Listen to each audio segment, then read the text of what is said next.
cowbell even. They used to have one. All right, good afternoon, everybody. I'll bring the Tuesday, January 27th, 2026 regular council meeting to order. We'll start with our land acknowledgement that the City of Fort Saskatchewan is located on Treaty 6 territory and Métis Nation of Alberta, District 11.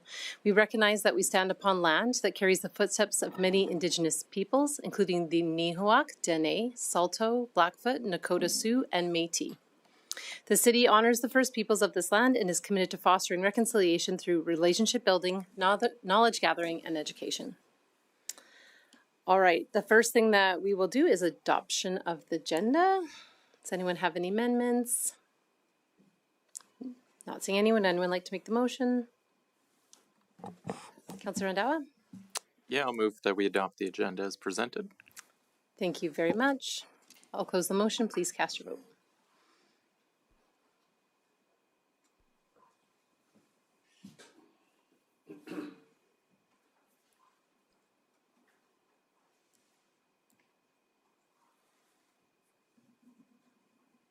And that is carried. The next item on the agenda is delegations. So this is anyone wishing to speak to anything that is not related to the public hearing. I know that we have several people registered to speak for that, but if anyone is here to speak to the other items, in this case that would be on the consent agenda, which would be either the rescinding of the school playground grant program or council remuneration and expense procedure. Not seeing any. We will move on to consent agenda. Can I get a motion to approve that? Thank you, Councillor Nguyen. I would like to request that item 8.2 be removed from the consent agenda and added to the regular agenda.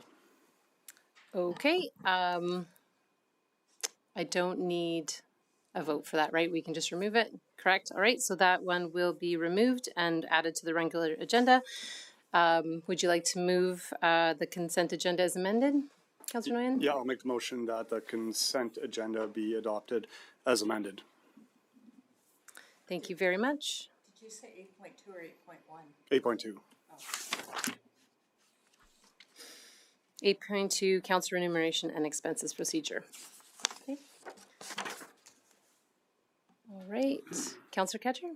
Okay, I just have a question on 8.1. I'm not going to ask right at this minute, but I do have a question regarding the bylaw to rescind the playground one. While I understand the provincial government now provides funding when a new school is being built, would we not keep this in place for when there would be potentially a replacement playground? And even if there isn't money in a capital budget at that point in time, why would we just rescind this? Ms. Smith-Duguid.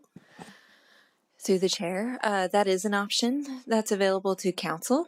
The funding, the annual funding that was available for this program was shut off a few years ago, so we were amending the policy to align with that council direction. If council wanted to go another way, that absolutely could be pursued. Okay, so I'll ask for 8.1 to be pulled off consent as well. All right, so we've added 8.1 and 8.2 back on. So then this motion would be essentially to approve the minutes that are listed in the package. Is there any other comments? Anything on close, Councillor Nguyen? All right, I'll close the motion. Please cast your vote.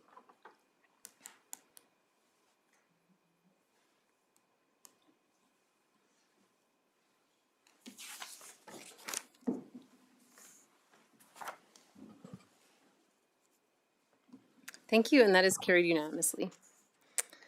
All right, the next item on our agenda is item 6.1. That is a public hearing. The process for this public hearing will be that administration will provide the opening comments and information, with council being able to ask questions of administration. Following that, the public will be invited to speak on the item, with those that are registered in advance to present first. Council can proceed in asking questions, and then administration can come up again to answer any follow-up questions from council. We will then move into business arising from the public hearing. I will now open the public hearing for bylaw, C2925 and C2425 at 2:04. And welcome administration to come up to present.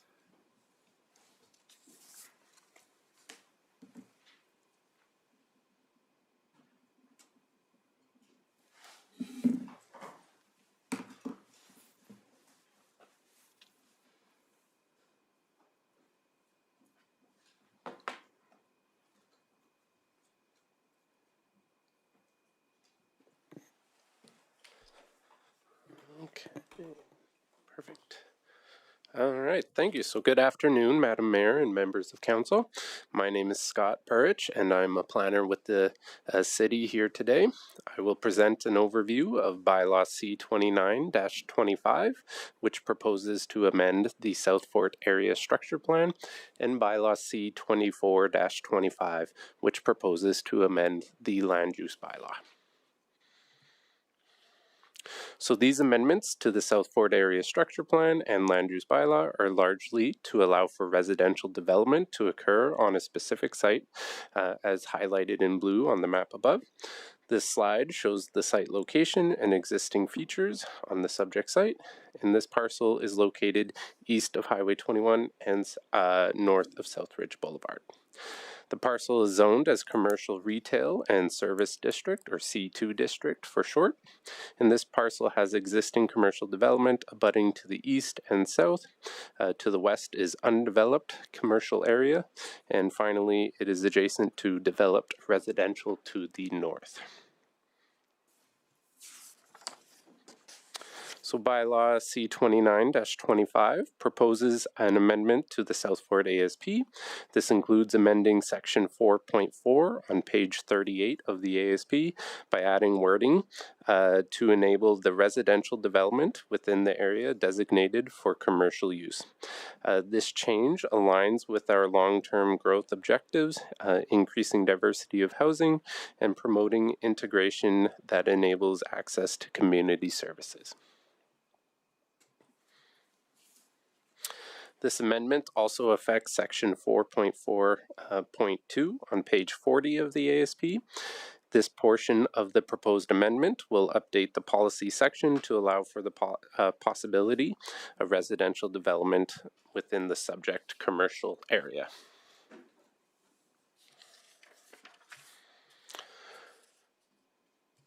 So bylaw C24-25 proposes to amend the land use bylaw, more specifically amending the C2 district. This bylaw proposes to introduce the apartment use as a discretionary use in the C2 district under section 7.8.2. It would also add a fundamental use provision under section 7.8.2 to limit the apartment use to this specific parcel, which is highlighted in blue on the screen. This will be the image that will become part of the C2 district as well. So the maximum building height allowed in this district remains the same at 14 meters. However, there is an existing regulation that allows one additional story when 50% of the required parking is provided underground. A new regulation that is similar is proposed specifically for the apartment use, allowing one additional story, but with the reduced requirement of underground parking from 50 to 40%. So again, this would be specifically for the apartment use.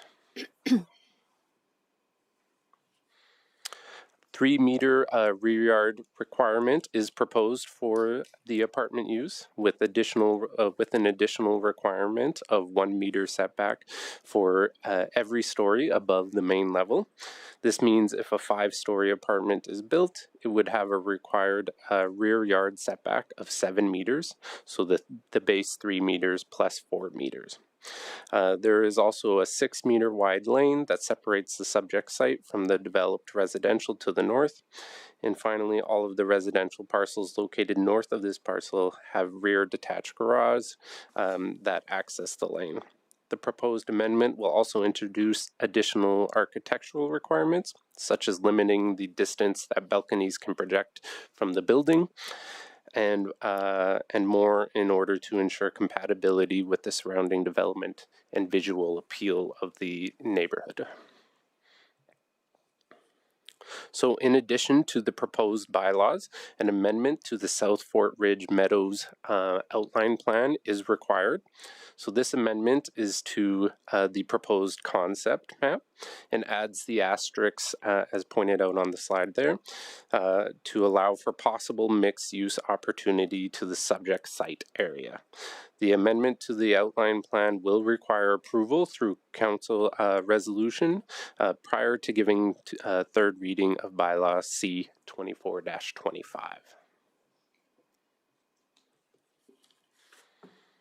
So administration supports these amendments because they include a fundamental use provision which limits the application of the apartment use to the subject parcel.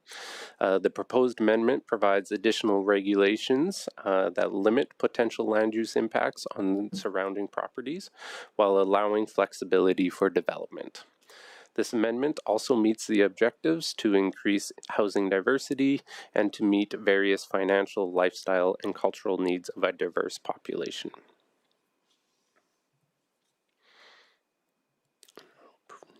So this amendment and information was placed on the city's website on December 19th, 2025. Additionally, information was posted to the social media accounts. It was advertised for 2 weeks prior to the public hearing and was circulated to the properties highlighted in blue on the above image. We received 12 written submissions in response to the circulation, all noting their oppositions or concerns regarding the proposed amendment. With that, it is being recommended that the council give second and third reading to bylaw C29-25 and bylaw C24-25 as described in the council report, and that council amend the South Fort Ridge Meadows outline plan through resolution. And with that, if you have any questions, I'm happy to answer them. Thank you. Thank you very much for the presentation. Just give it a second, see if anyone would like to weigh in. I knew it was going to light up. All right, we'll start with Councillor Ketcher. So the first question that I have when meeting with the developer, and if they're speaking, I can ask that same question. When we talk about mixed use and the character of a neighborhood, did you have any discussion with them about talking about potentially making like commercial with a one story above it as being like residential as opposed to 5 stories?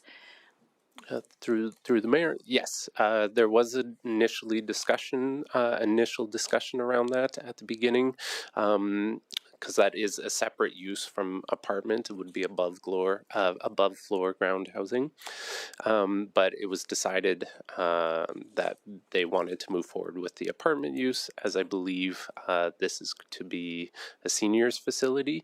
The developer can speak more to their intention, though, of the actual use of the building. Okay. I'll ask when they come up to speak. Thank you. Councillor Blizzard. So parking requirements are reduced for having it under, I imagine, a ground floor, not underground, but whatever they build. But how much parking do they need per unit in the parking lot designated for this building? Mm-hmm. Through the mayor, I believe they should still have the standard requirement of 2 parking stalls per unit.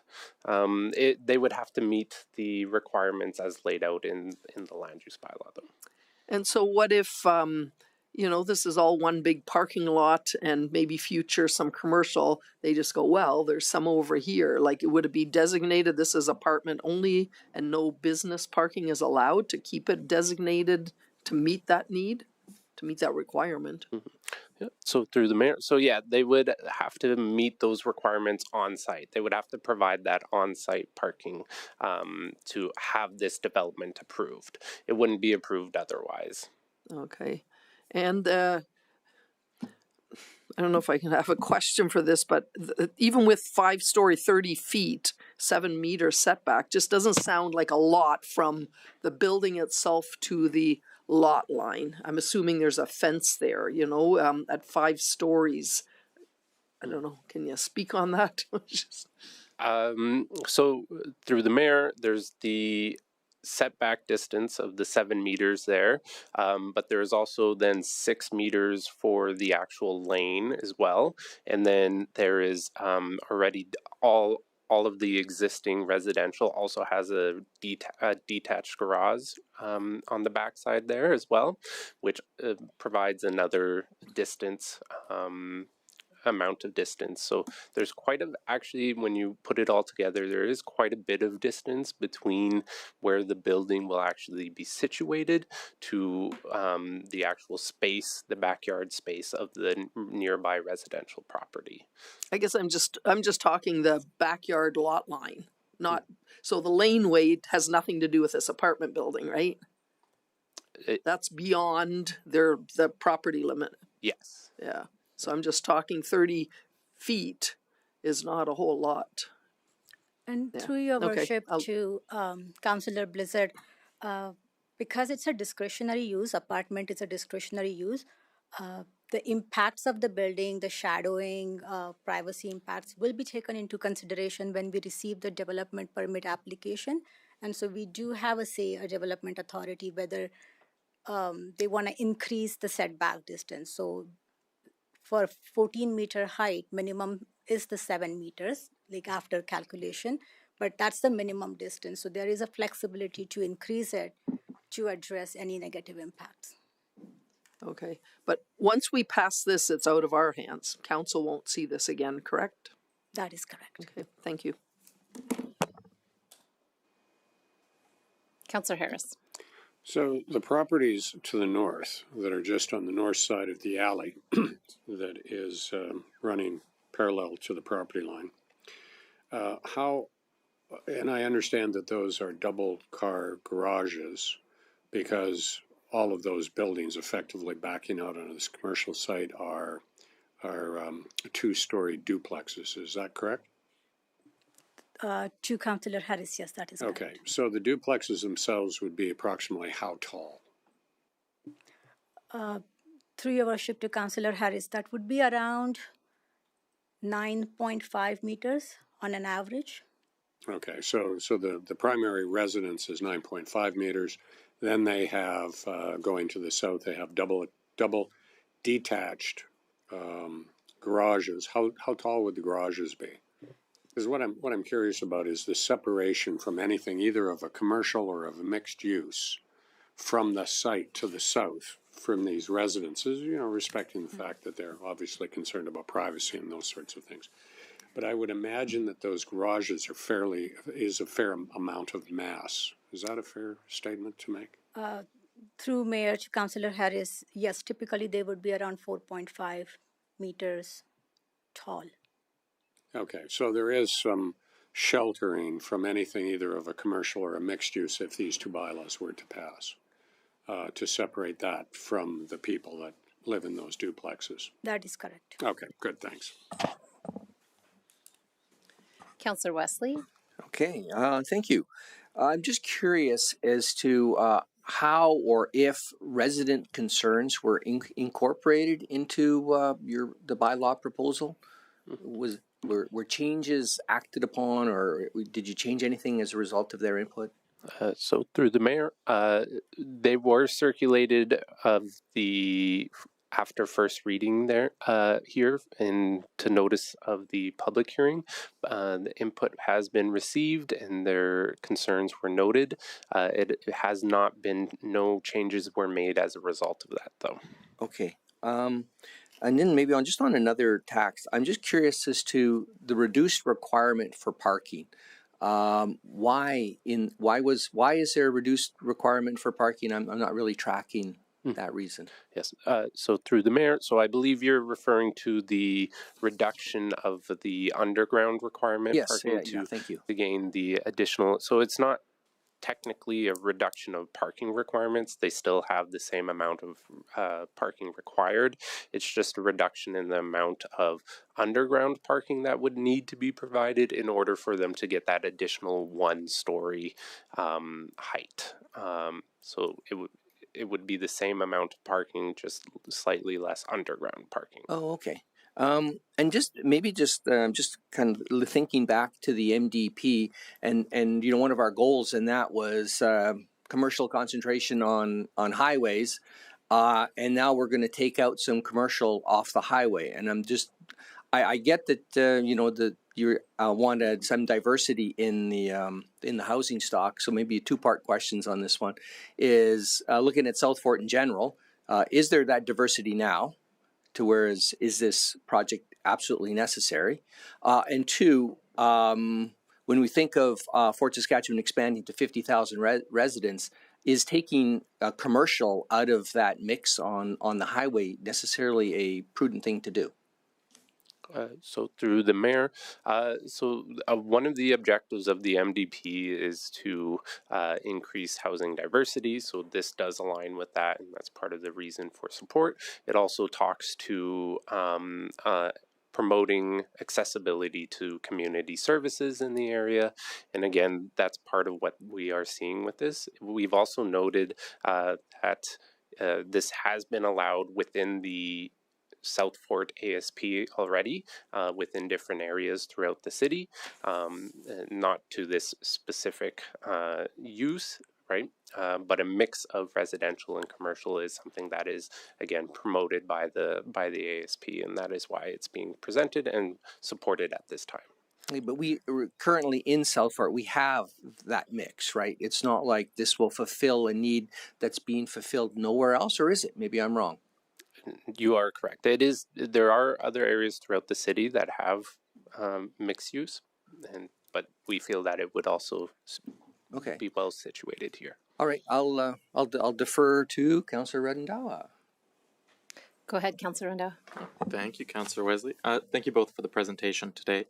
Kind of a question around the resident feedback we heard. So I think you mentioned there was about 12 pieces of feedback, mostly in opposition. Did administration look to see if there's any, commonalities or themes amongst those feedback that we received? And is there any avenues for council to explore to kind of alleviate some of those feedback concerns throughout today? Mm-hmm.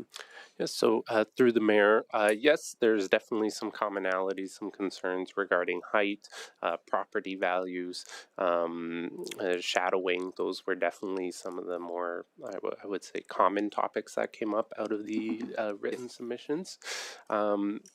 In terms of shadowing, I do believe that the developer is here and available to speak to that, and they have a shadowing study that was submitted with their proposal that they can talk to further.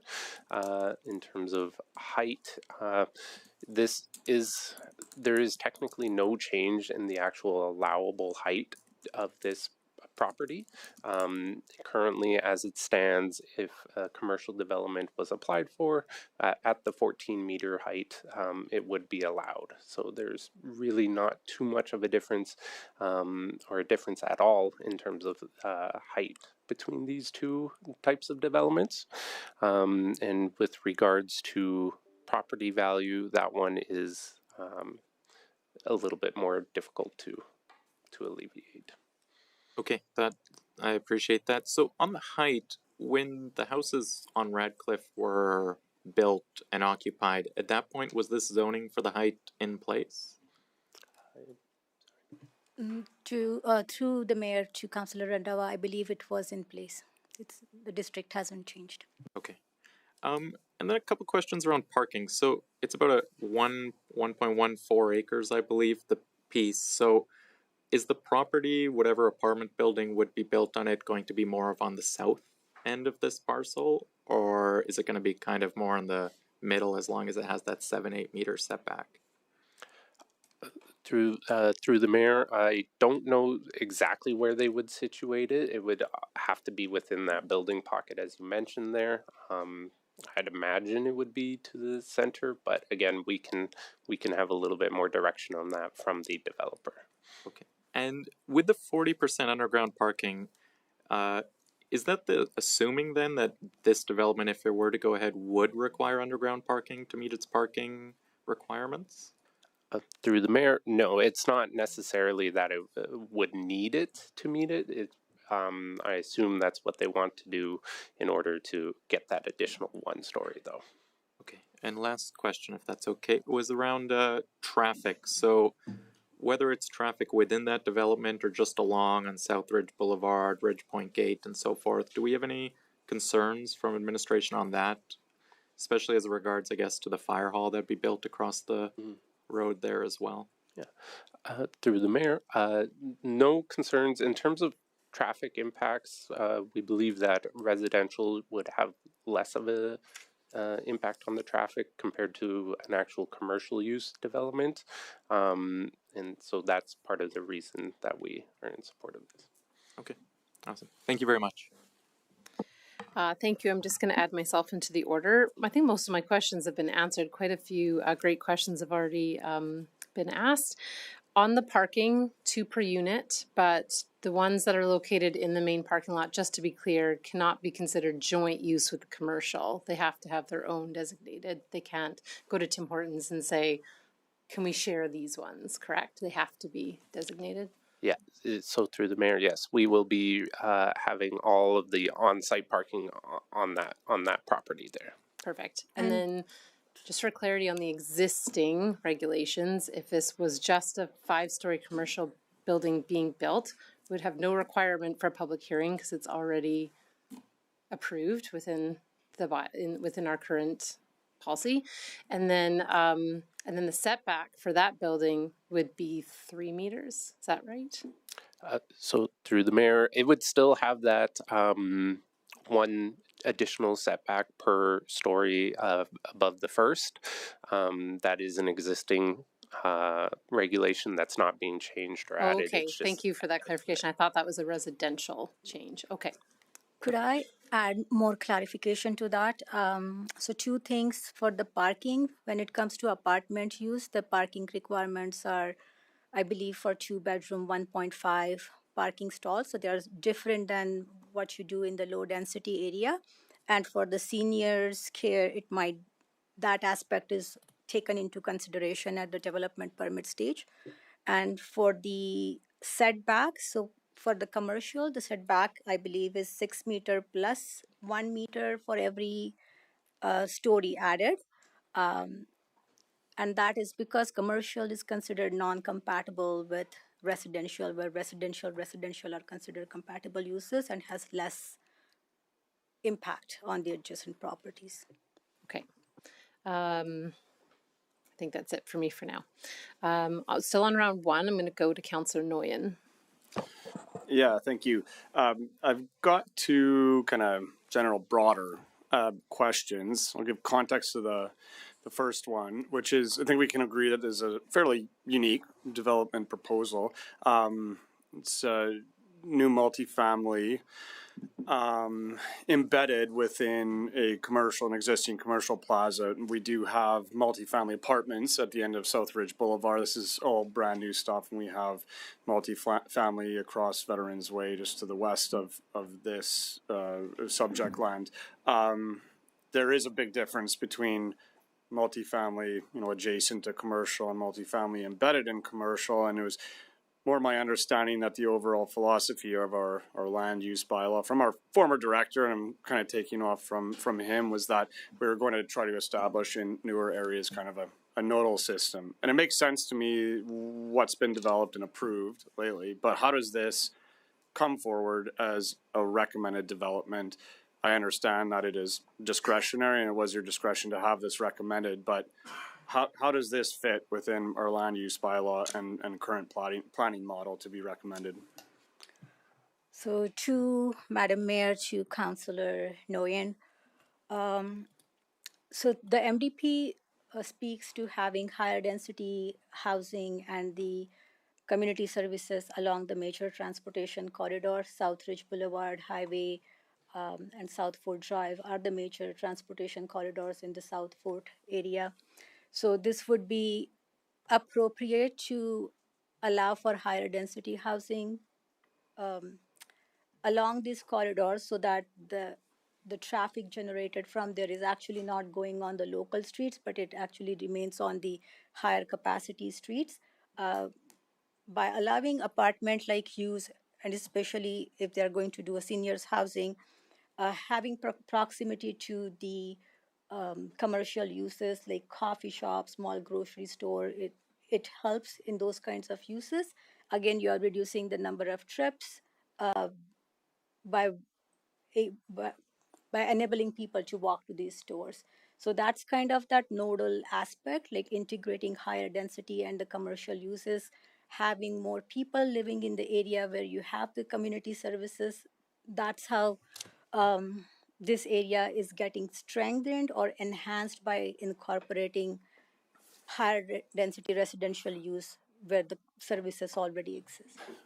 And that's a good explanation. I'm sure there are some, or there is some practicality to it, and which leads me to my next question. This is adjacent to already higher density single family residential, and this is coming from the letters received and the existing residents, and also the ones who would be living in this apartment dwelling, and its quality of life. Really, what is happening and what the residents of this apartment building are going to be experiencing is living at a Tim Hortons and an Esso station and a car wash. Councillor Nguyen, sorry, is it a question in there? Oh yeah, Coming? yeah. So how do you speak to, the benefit of this, given that they are right on a commercial site, and it is, and I understand the residents who have concerns that are already there off of Radcliffe Wine. How do you say that this is absolutely beneficial for everyone's quality of life? Through the mayor to Councillor Nguyen, different people have different preferences, and some people prefer living closer to the amenity services. So this development would be for those people who value the proximity to services, value the walking to the services. Also, the district incorporates higher architectural and landscape design standards in there to make the development pleasant within the commercial setting itself. So there is landscaping, there is planting requirements, those kinds of things built in within this district. And that's how I would answer the question for people who are living around the Tim Hortons and those kinds of development. When it comes to the residential development north of this site, and that's why I'm going to go back to this being a discretionary use. So the sight lines, the shadowing impact, the traffic should not be a concern because these people should not be driving on the local roads behind. So those kinds of any impacts, noise should not be a concern because the noise associated with residential is usually less than that you are expecting from a commercial development. So, but these things would be considered at the development permit stage, and the discretion would be applied. And so, as I said, the setbacks could be increased, or some more expectations in terms of design could be put for the development permit approval. Thank you for that answer. All right, we're going on to round two. I'm going to try to keep it in the order of the first round. So we'll go to Councillor Blizzard next. Has Gord gone already? Gord has gone, yeah. You spoke? First round. Yeah, you're good. Okay, go ahead. So one of the things that I read in the letters that seemed to be a little bit of mentioned a few times was access, increased traffic on, I can't remember the name of the street, Radcliffe Way or whatever's behind there. But all access to this building would be from South Fort Boulevard. There would be no from the laneway and opening or something. Through the mayor, that is correct. Yeah. Okay. And you mentioned about we already have some of this in South Fort. Now, I know the old mall has quite a mix of commercial and residential, not in the form of a 5-story building, but we do have some there. Where else in South Fort do we find this? Sorry, I may have misspoken. Not specifically in South Fort, but in the South Fort ASP, I was just noting that it is technically allowed elsewhere for a mix of. Yeah, I just have a hard time picturing, a 5-story building and say the Walmart parking lot because they said, hey, we've got space. Anyway, okay. Through the mayor to Councillor Blizzard, one of the example would be 94th Street and South Fort Drive, where we have a high density site that backs onto low density area, and the separation is a green green corridor. I'm sorry, is that where the hospital is? What's 94th Street and Yes, so so Yeah. that area where next to the Cleo's townhouses, so there's a high density site that recently got developed a couple of years ago, and that backs onto a low density area. and that was commercial initially? That was always a high density site. That was never commercial to start with. Okay, there's the difference. Okay, I know it's so it's can be challenging, but we just have to make sure that we're keeping this to questions and not getting into debate. So the next one is Councillor Harris.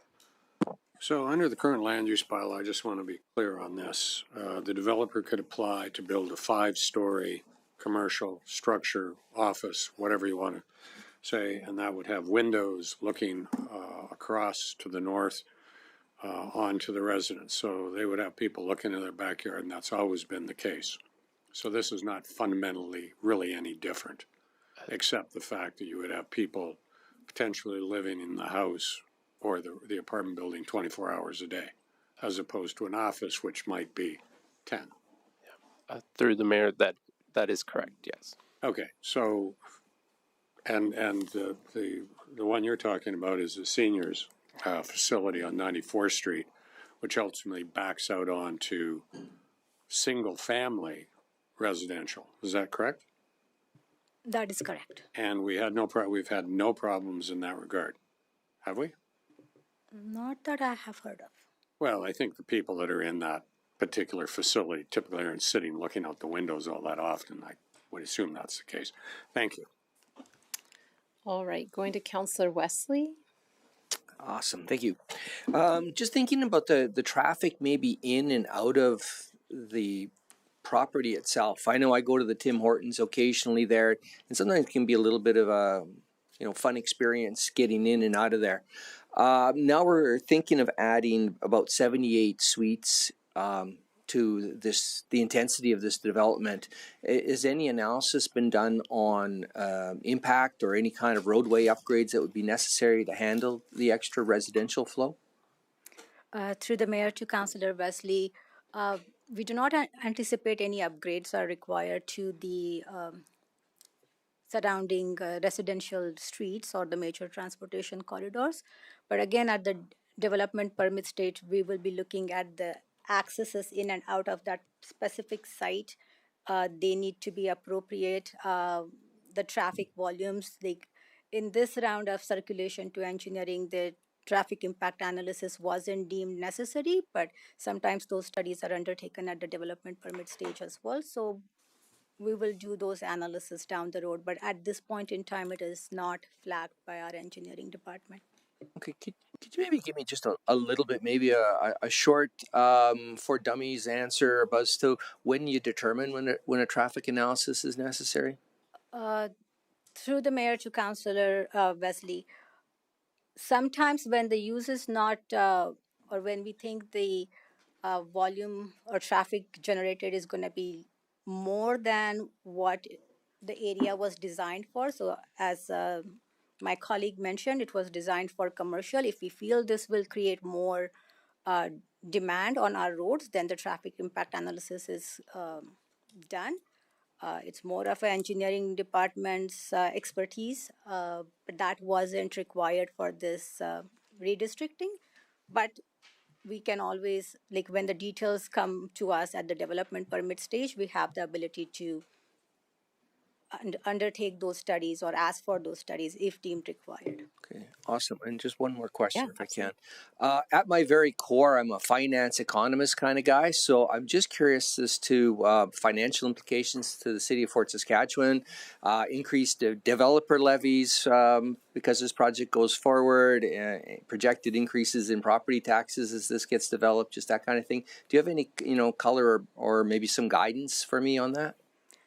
Through the mayor to Councillor Wesley, I believe that the levies are all paid for this area, so that wouldn't be the case. In terms of property assessment, it really depends on what the assessment comes out to be. So I can't really speak to what would have been developed there in terms of commercial and what is being developed and what the difference would be, but it really depends on the assessment of the property. Okay, so when the developer comes up here, we need to really emphasize really spending a lot on this particular project so we can get more property tax.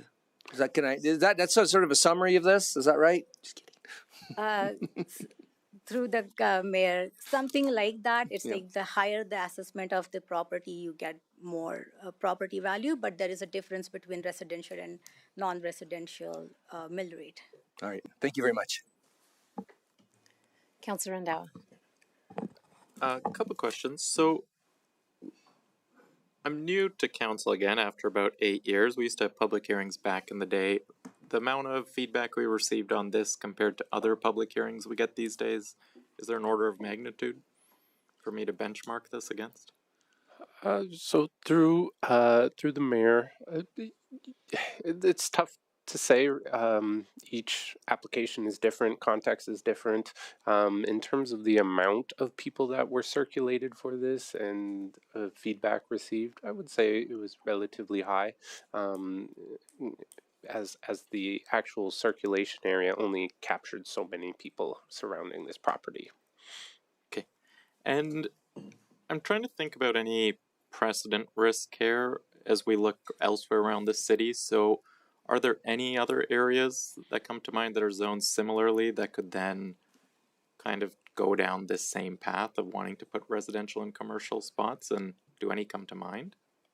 So through the mayor, so a few things that we are implementing with this amendment to limit that possibility.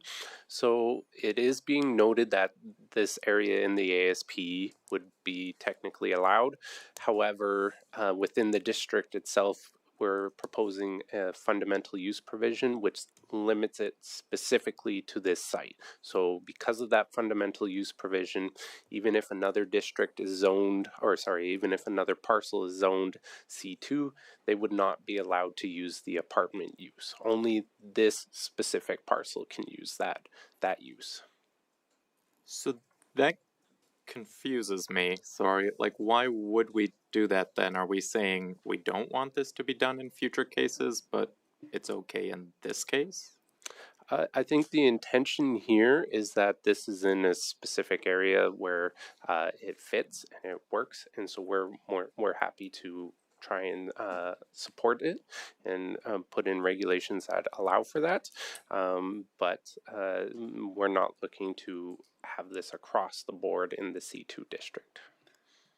So to the mayor, if I could add to it, so it might not be appropriate everywhere in the C2 district, but if the proposal comes in, we can take a look at it and see if it works in that particular situation or not. And then the fundamental use provision is the way to allow that specific development in the specific parcel within the C2 district, so that you're not giving it like as a blanket right to everybody. Okay. I'll pause questions for there. Thank you. Thank you, Councillor Ketcher. So I know the word seniors has been thrown out, but as far as the policy or the approvals go, we're not specifically approving a seniors facility. It is approving a 5-story housing building. Through the mayor, Correct. yes, that's correct. The use would be the apartment Right. use. Yeah. So what we hear today, just so that I'm clarifying that if approval were given on this, then they can go back and build anything that's 5 stories for residential. Through the mayor, technically, yes, they would have their, with their development permit application, they would have all of their parking and requirements, and that would all have to be checked at the time. But if this is approved, they would be allowed the apartment use potentially. It is still discretionary, still leaves it to administration to require any additional information, studies, reports, whatever might be deemed necessary at the time of processing, but yes. Okay, so then my other question is, when I look at the map for this, It's kind of plunked straight in the middle of the area. Was there any consideration to putting it in a different location on that site, something that is less impactful to the neighbors behind? You know, like something facing the highway or something? Like, and I can ask the developer that question. Yes, and so through the mayor, so this was the property that was applied for. There was some consideration when looking at it, given considering that it's actually a little offset from the highway, not requiring noise barrier or attenuations if it was directly adjacent to the highway. But this was the property that they had and that they applied for. Okay, thank you. Thank you very much. There doesn't look like there's any further questions at this time, so I'll ask administration to sit back in the gallery and we will welcome our registered speakers. I have that order, and then if there is anybody else in the gallery who wishes to speak in favor or opposed to it, then we'll cross that bridge when we get to that. So the first registered speaker I have is Sandeep Rangwani.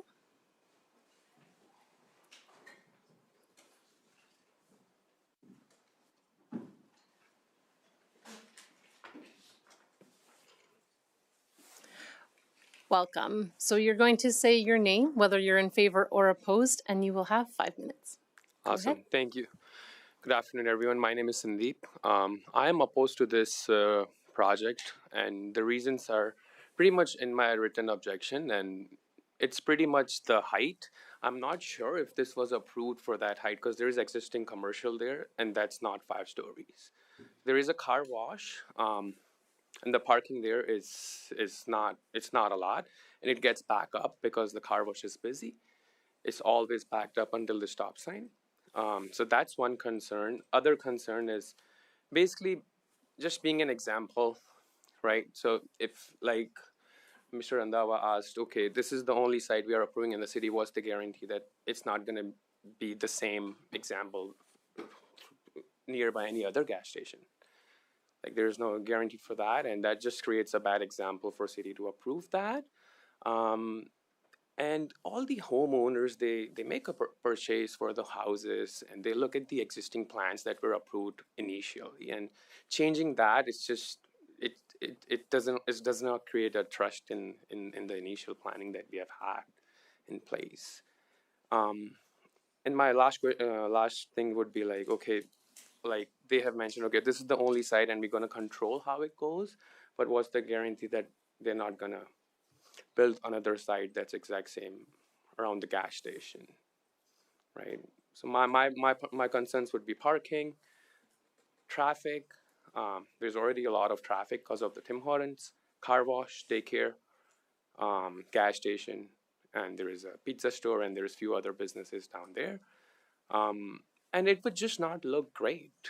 It's our city. We want to make sure that it looks perfect as we enter the city. It would just look like, okay, this is the retail and commercial mix, but if we don't see that anywhere else, it would just look weird.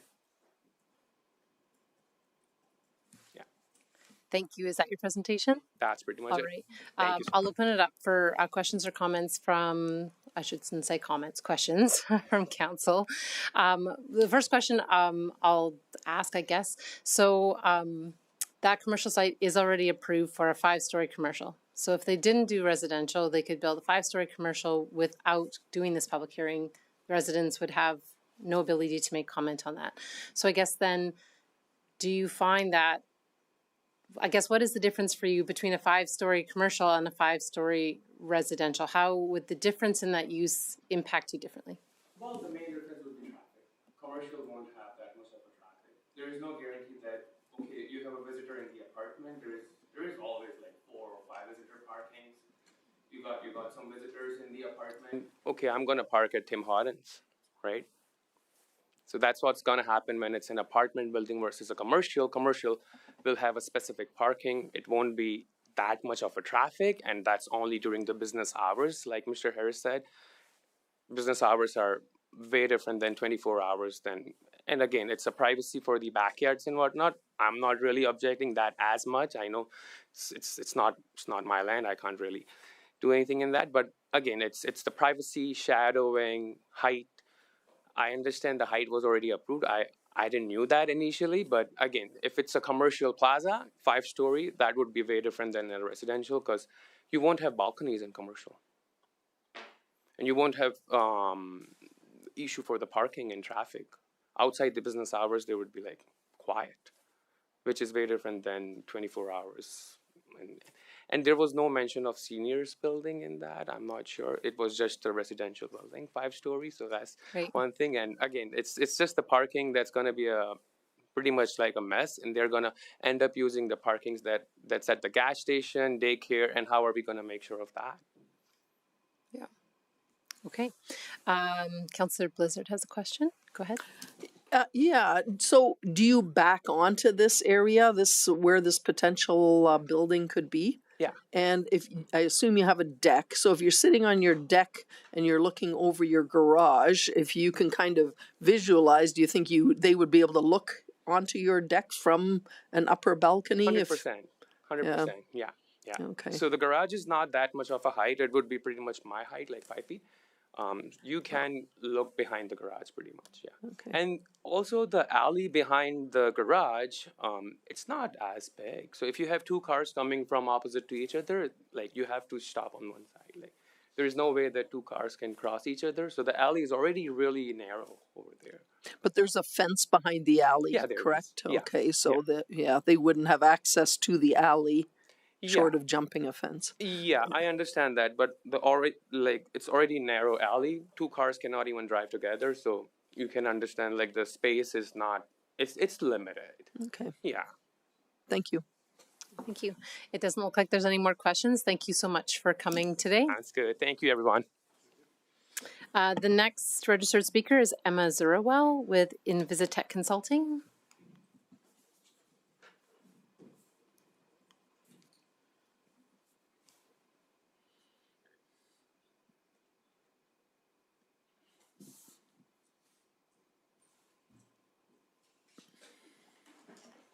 And once you get it set up there, your name and whether you are for or opposed.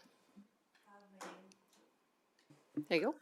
My name is Emma Zurowell with Invistech Consulting, and I am speaking in favor. Thank you. You have 5 minutes. Go ahead. Great.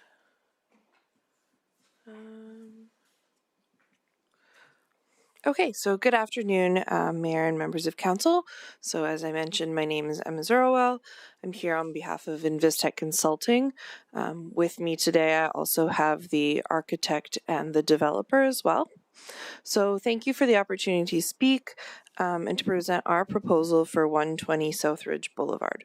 The goal with this application is to support horizontally mixed-use development that provides a residential opportunity for seniors that is thoughtfully integrated into the overall commercial development.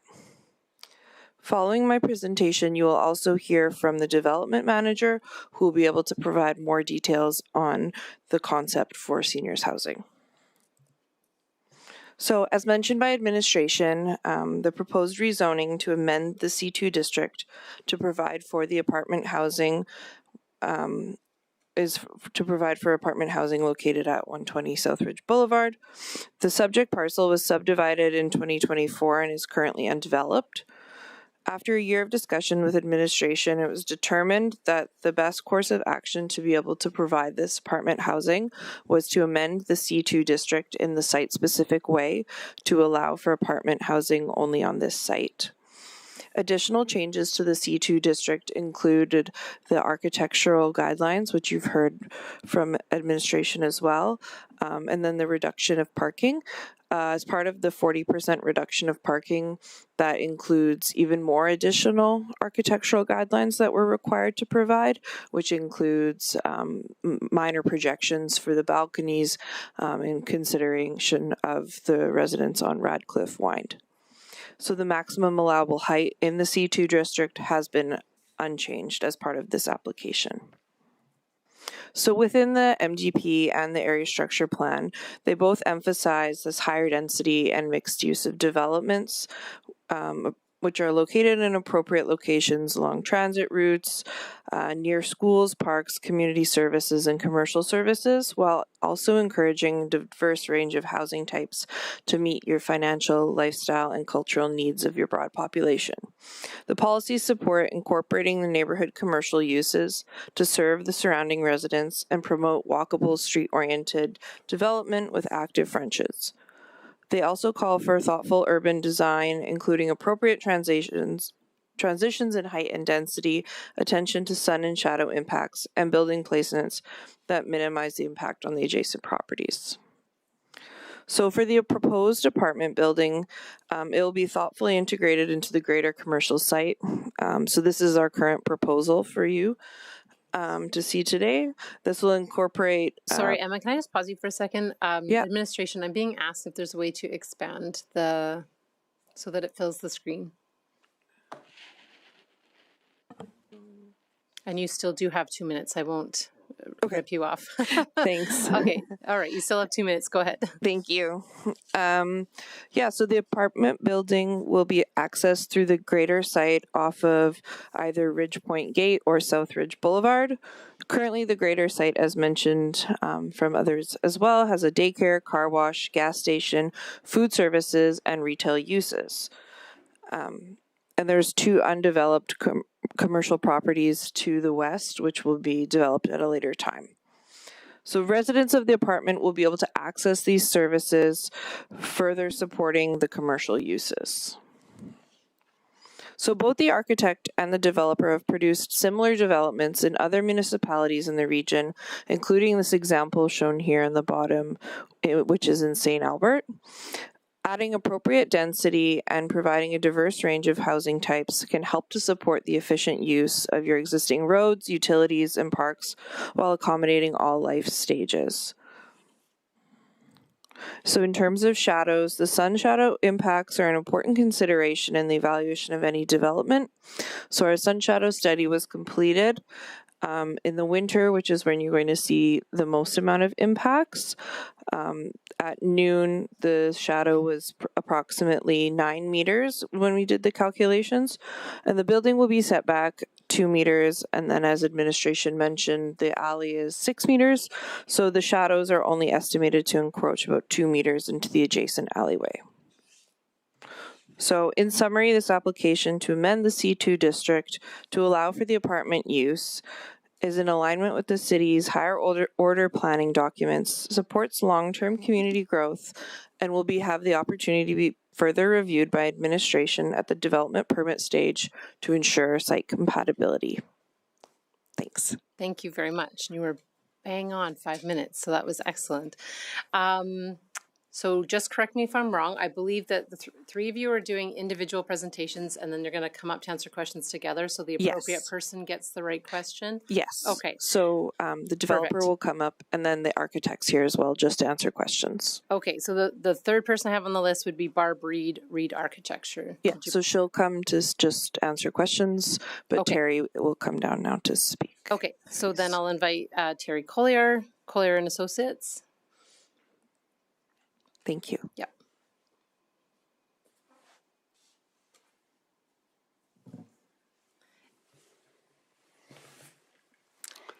Mayor and Council, my name's Terry Collier. I have a history with your wonderful community. I was the development manager for South Fort Gardens, the Manor and the Villas. I was also the co-developer of the seniors care facility that was just recently built, and I am submitting next week for an additional 120 beds for your community. I do have some history with your community in terms of seniors housing. I'm just going to go through this really quickly. I would like for everyone to acknowledge this site has been developed for 10 years. These lots have been empty for 10 years. Unfortunately, the paint store has closed. It's been empty for a year. Just wanted to address that. So we have been developing, we're on our 44th building in Alberta and British Columbia. All of them are now converting to these active adults opposed to the care side. So this is a lifestyle building. And you'll see there's a couple things from an economic standpoint. This project would not work as a market apartment. it would not meet the financing threshold with the debt service ratios. What's happened lately with cost of construction since COVID, it's making it very difficult to do market housing in terms of apartments. Of course, you've seen some townhouses recently been built, but it's very difficult to make the debt service ratio. What I would like to present to you that's important is the average square foot is 925 square feet. If you look at a traditional market apartment, they range from 550 to 900 square feet. This one you'll see suites, 1176 is 20 of the 78 suites. And so they're quite large. In terms of underground parking, we do not support projects that don't have underground parking unless there's a water table at Terry Collier and Associates, recognizing that a lot of family members pick up their seniors and you don't want them to catch a chill. So the only reason why you wouldn't put an underground parkade in is because you didn't have the financial resources. In this case, this market can afford that. I know it's hard for the public to understand, but there's too much parking for this project. We followed the guidelines for a market apartment, recognizing the average age of our seniors' apartments is 80 and a half years, and about 10% of our people do not drive when they move into our properties. We move over the next 3 to 5 years to another 10%. So we do have too much parking, but that's irrelevant. We won't debate that. If needed, we get a parking study. What is relevant is there's 7,841 square feet of amenity space. So if you said to me, we're going to build a market apartment here, that would not be required. This is over $1.5 million of space that's required. And we probably will be putting, the architect can discuss this, a home care office so we can do congregate care. So we can talk about that later. We removed so basically what we've got is 5 stories, and I've basically shown the basic the floor plans. What you will find interesting about our industry, this is my 40th plus year, we do build on the parking lots of Walmart. If you go to Grand Prairie, we're 40 meters off the parking lot. If you go to Avalon Gardens in Murrayville Langley, we are 0 from an IGA store. And most importantly, our largest projects that we're doing now, $60 to $80 million, every one of them integrates a commercial venues, primarily Wendy's, 7-Eleven, etc. Today's senior is very different than the one 30 years ago. When I was trained in Southern California, we were told to look for babbling brooks and quiet residential environments. It's the exact opposite. So that kind of sums up my brief presentation. I look forward to robust questions. Please feel free to ask very pointed questions. This will be about a $35 million project. We don't take these projects lightly. We are doing 9 this year, and they're all between $30 and $50 million. Thank you. Thank you so much. I'll invite Emma Zerwell to come back up, and Barb Reed, and we have everyone here who can answer all of our questions from the development side.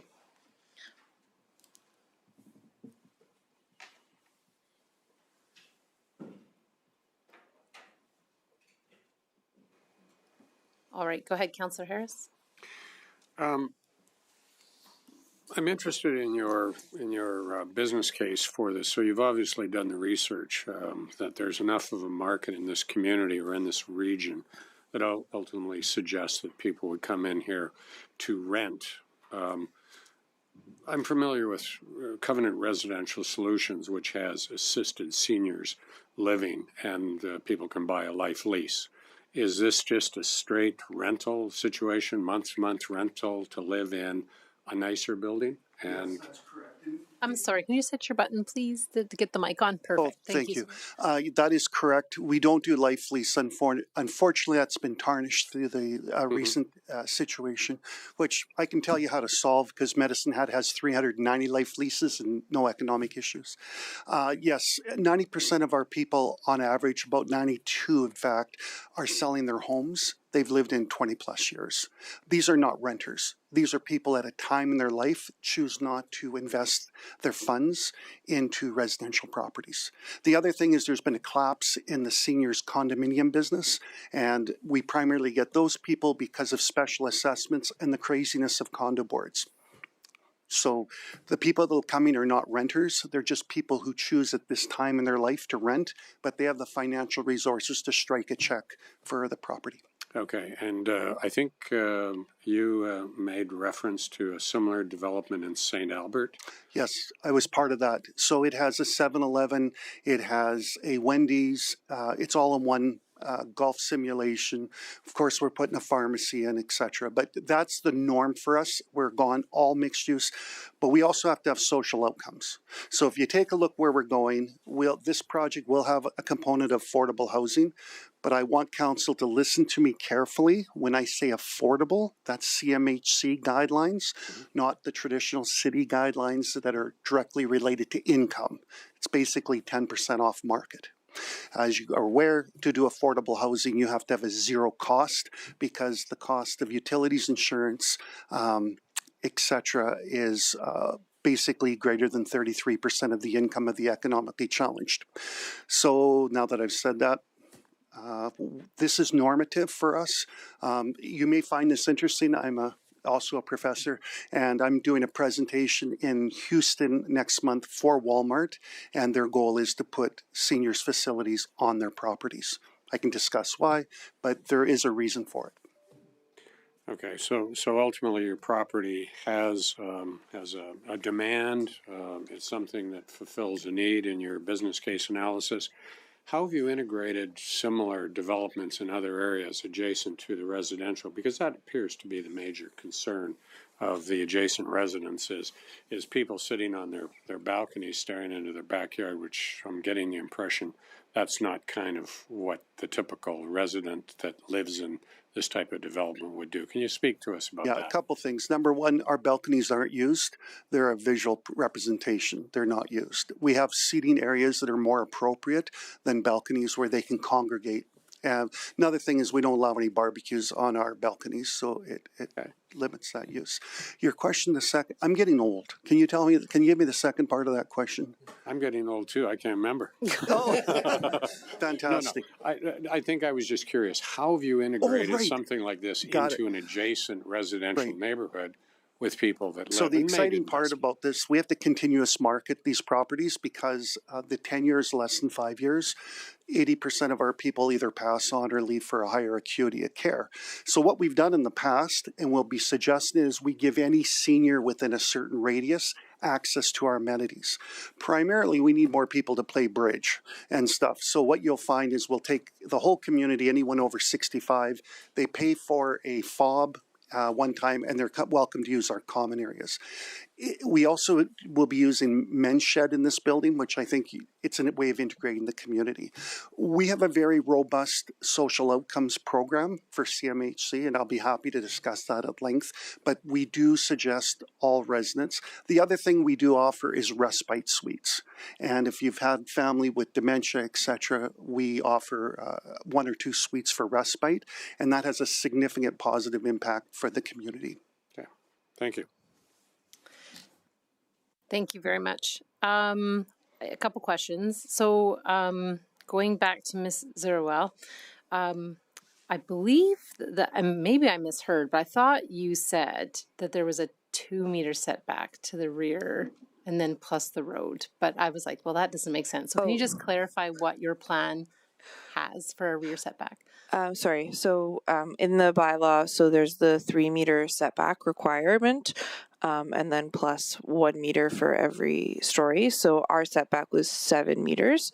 What I was saying is in terms of the shadowing studies that we did in the winter time at the peak, according to the sun shadow study, it showed the shadow encroaching 2 meters into the alley. Oh, I see. I misunderstood. Yeah, sorry, that's where that number came from. Yes, that's correct. And then commercial on the bottom, residential on the top, or is this a complete residential building? This is going to be a completely residential building, as the apartment use in the Fort Saskatchewan does not allow for commercial on the ground floor. Okay. I would like to address that too. I don't know if council's aware, but the property towards the highway, Dairy Queen is coming, and we're negotiating to have a walk-in clinic pharmacy, and that's really important to us.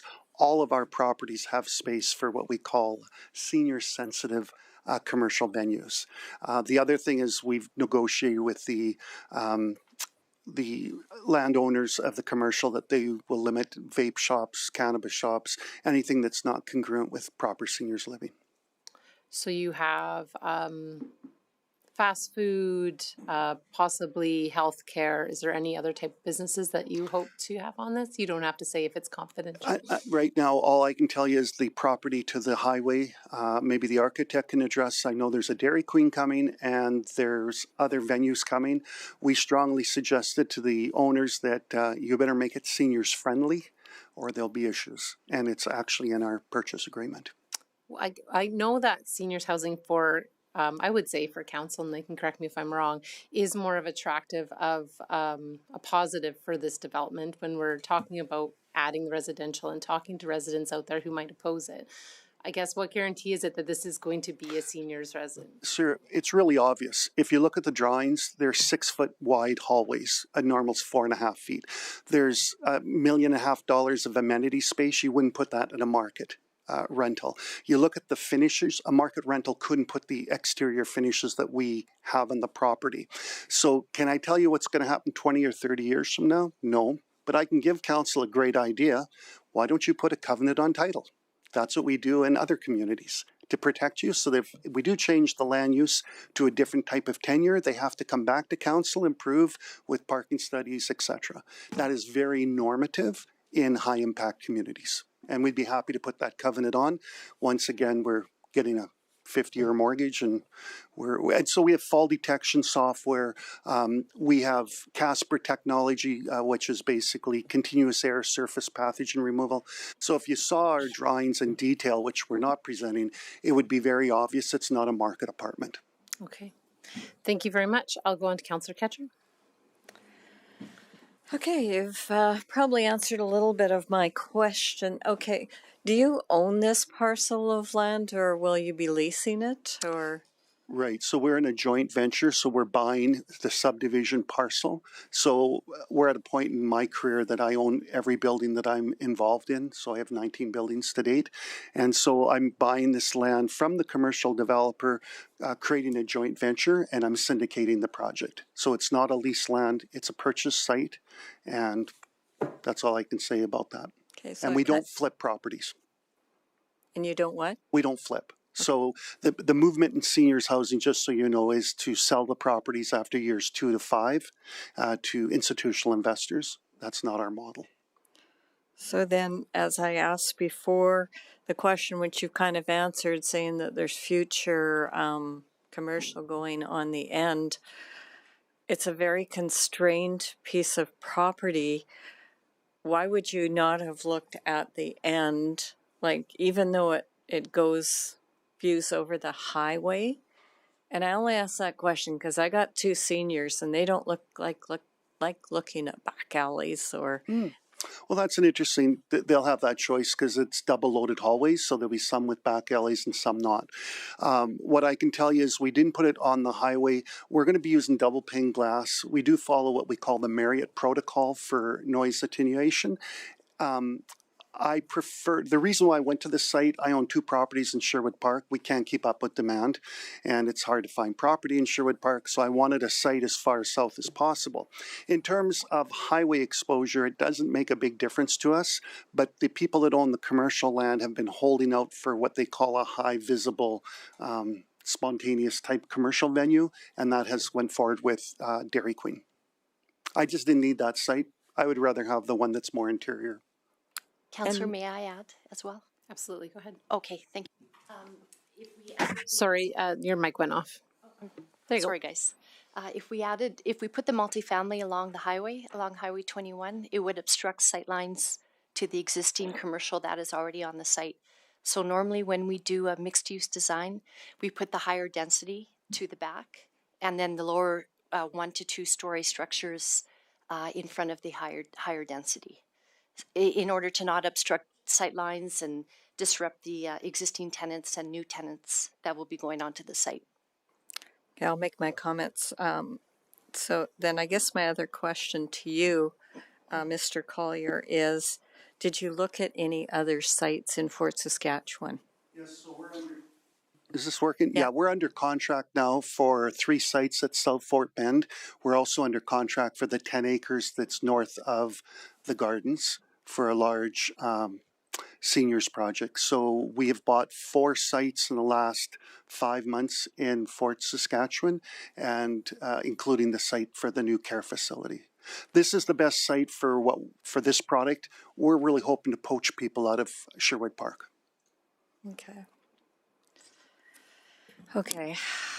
I I would really like to. I have a mother in South Fort Bend, so. Oh, do you? Well, that's a concern for you, I would hope. So then I guess the last question that I have is, when you talk about South Fort Bend, it's no longer 55 plus because they couldn't rent it out, and so it's really mixed. There's young people, older people, well, not old, but ones with kids.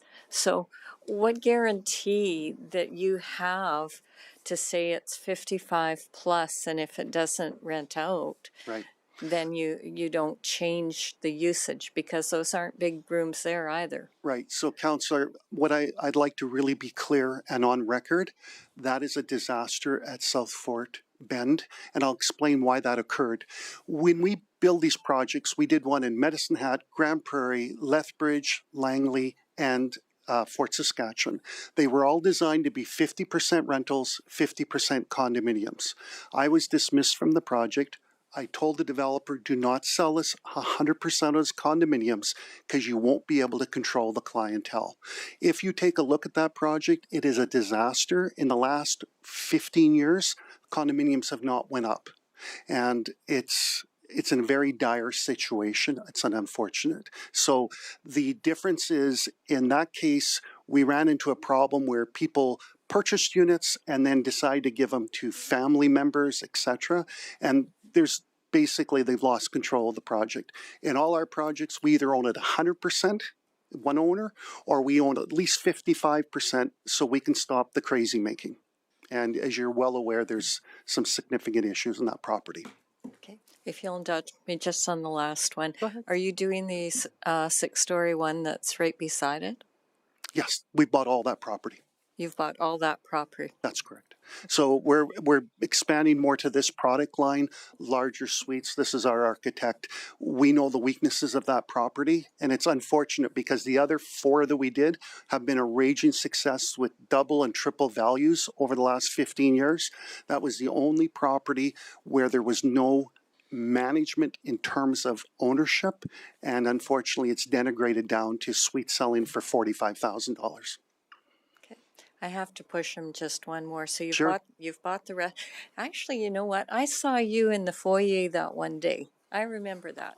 You thought I was too young to live there. So you've bought all of the rest of the lands to the east of the gardens? So Mr. Casson owned 40 acres, which I was part. We sold 10 acres to Mr. Usnick, which you know as a developer.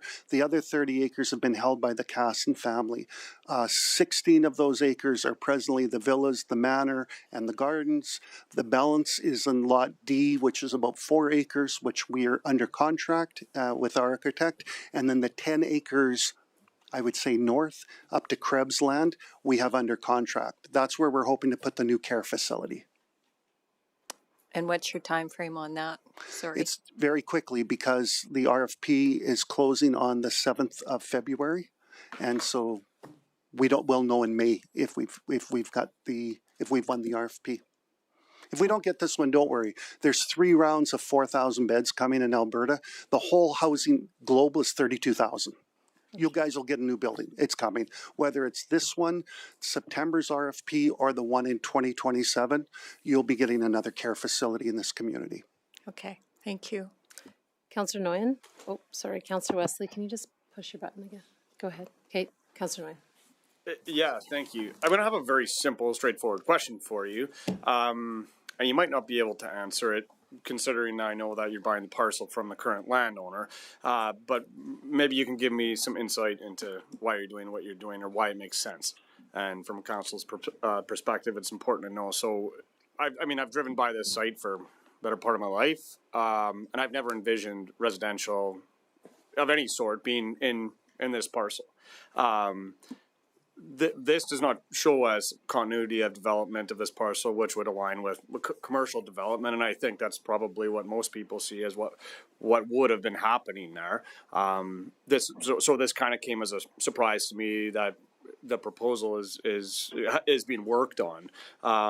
So given that we have two ASPs and a lot of residential growth in the Fort, why doesn't it make sense to have the current permitted use of a 5-story professional or otherwise a commercial building on that?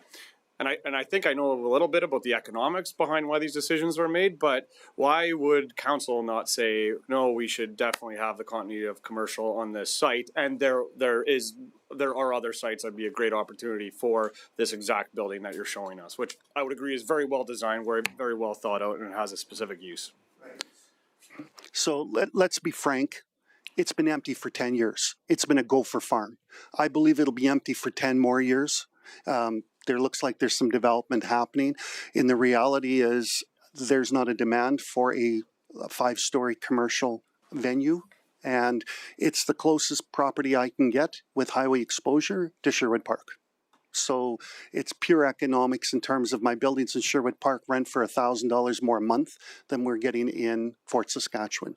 17 kilometers, I think we can bridge that for a more different economic node. But back to your point, after 10 years, the Benjamin Moore store closing down, it's pretty obvious the market is speaking in terms of the commercial viability of that site. Councillor, may I add also? Sure, please, yeah. Okay, walkability. Seniors have mobility issues.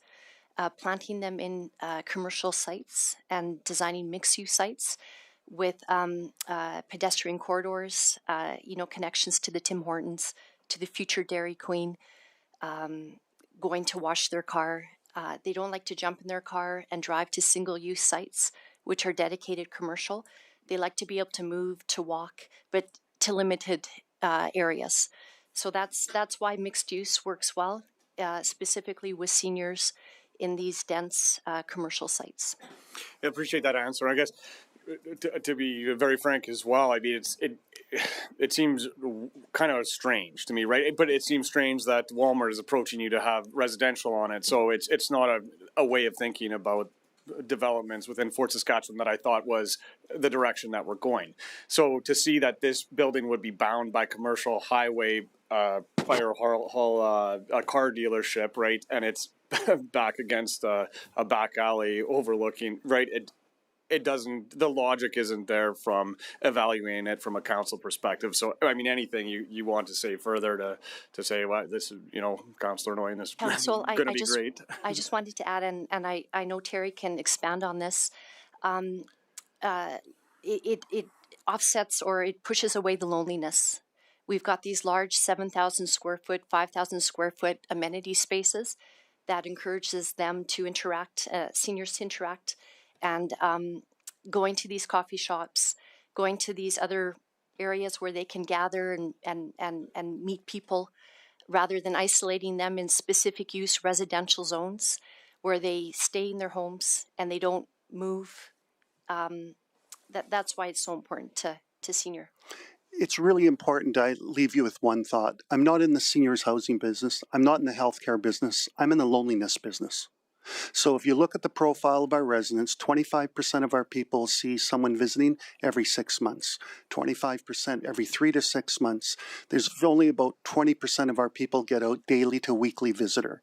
When we put them in a commercial environment where it's very easy to drop in, I don't know what it's been like for you, Councillor, but when you go to these facilities, the people grab you and want to talk to you because they're lonely. So when we have things like a food store, or more importantly, Wendy's or Seville, anything where they can congregate, get out of the building and someone can meet them, it increases more visitation. So that's why we put daycares next to our properties. It has nothing to do with, it's to get those young families to come visit grandma and grandpa. It's a real difficult business. Unfortunately, I'm in the seniors warehousing business. I say that with nothing but love in my heart. It's my 41st year. We cannot go to Babbling Brooks. Do not put me at the end of a cul-de-sac. No one will come visit us. We have to have high exposure to increase the visibility and to increase visitation. Any more questions? No, appreciate Councillor? the explanation. Nope. All right. Councillor Wesley is next. All right, thank you. So just maybe Terry, give me a little bit more color or reassurance on the parking issue. I see 78 suites, about 120 parking spots, and an exuberance for lots of activities on the site, and maybe just a little bit of assurance or color as to why that is sufficient parking. Yeah, it's too much parking. So 78 suites should have 1-to-1 parking. We'd normally have 78 plus another 10% for visitors. So normally I'd come to you with 92 to 94. We have parking studies we do for most of our projects to prove we need 1-to-1 parking. As I said, we've got 41 buildings. We kind of know what our parking requirements. This parkade will be a museum for the grandchildren and the children's cars to park in it. So the reality is when we open up, 10% of our widow ladies don't drive, and within another 2 to 3 years will be about 20%. So out of that 78 suites, I would be comfortable coming to you by year 3 with needing about 60 parking stalls. I had the same problem in Prince George. The council wouldn't give us a relaxation. We went and built it. Recognized every parking stall underground is $32,000.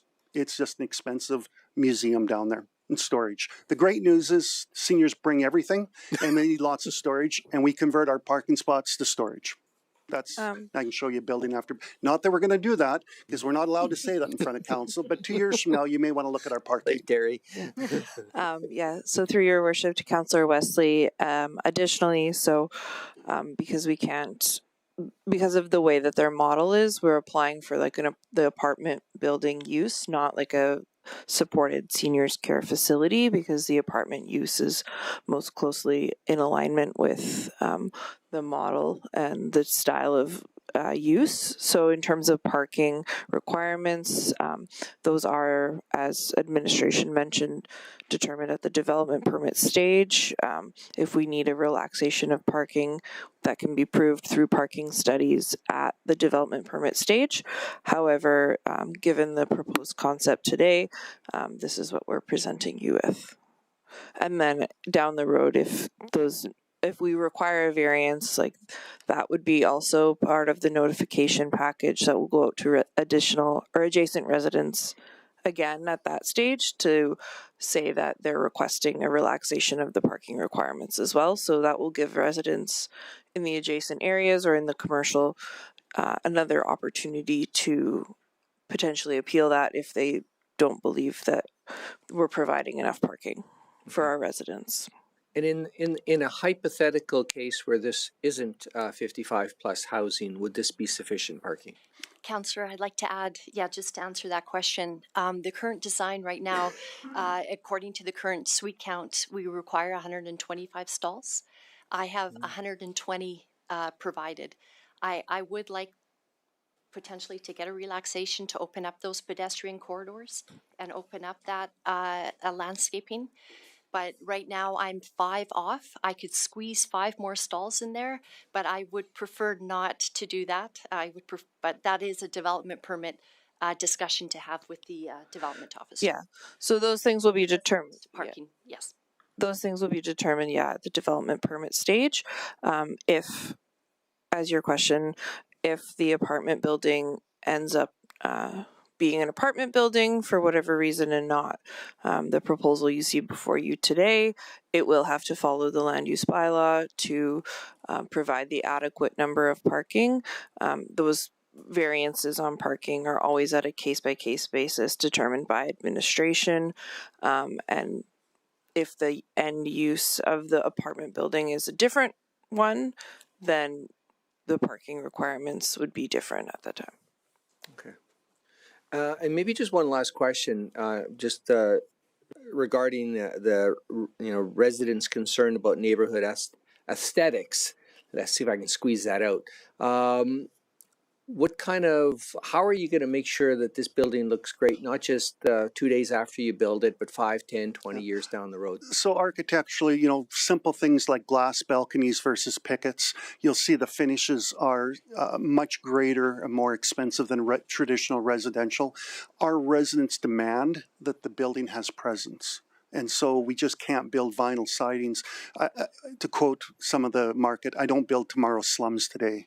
We build properties that have significant value 10, 15, and 20 years. To do that, you need to spend money. And you'll see that in our design package. Councillor, if I can please add, we would introduce durable materials. So that's brick.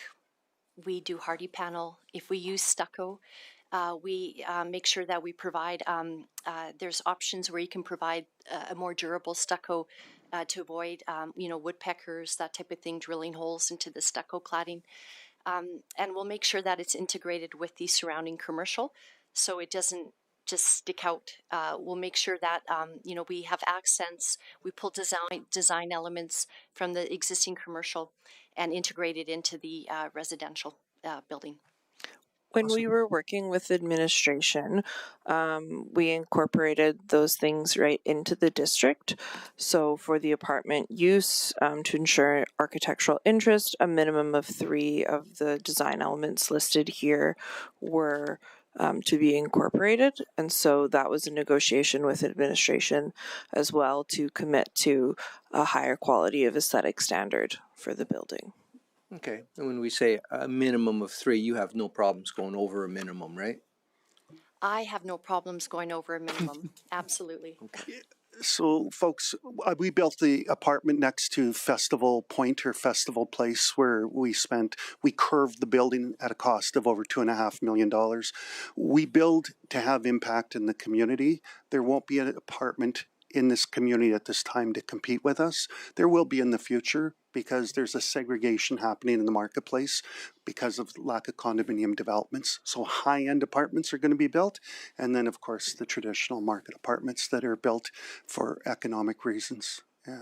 Okay, awesome. Thank you very much. I did want to just quickly add, we do have a slide of the project we just finished with this same client group in St. Albert, which was exactly the same type of idea. We brought in an apartment building in a commercial site.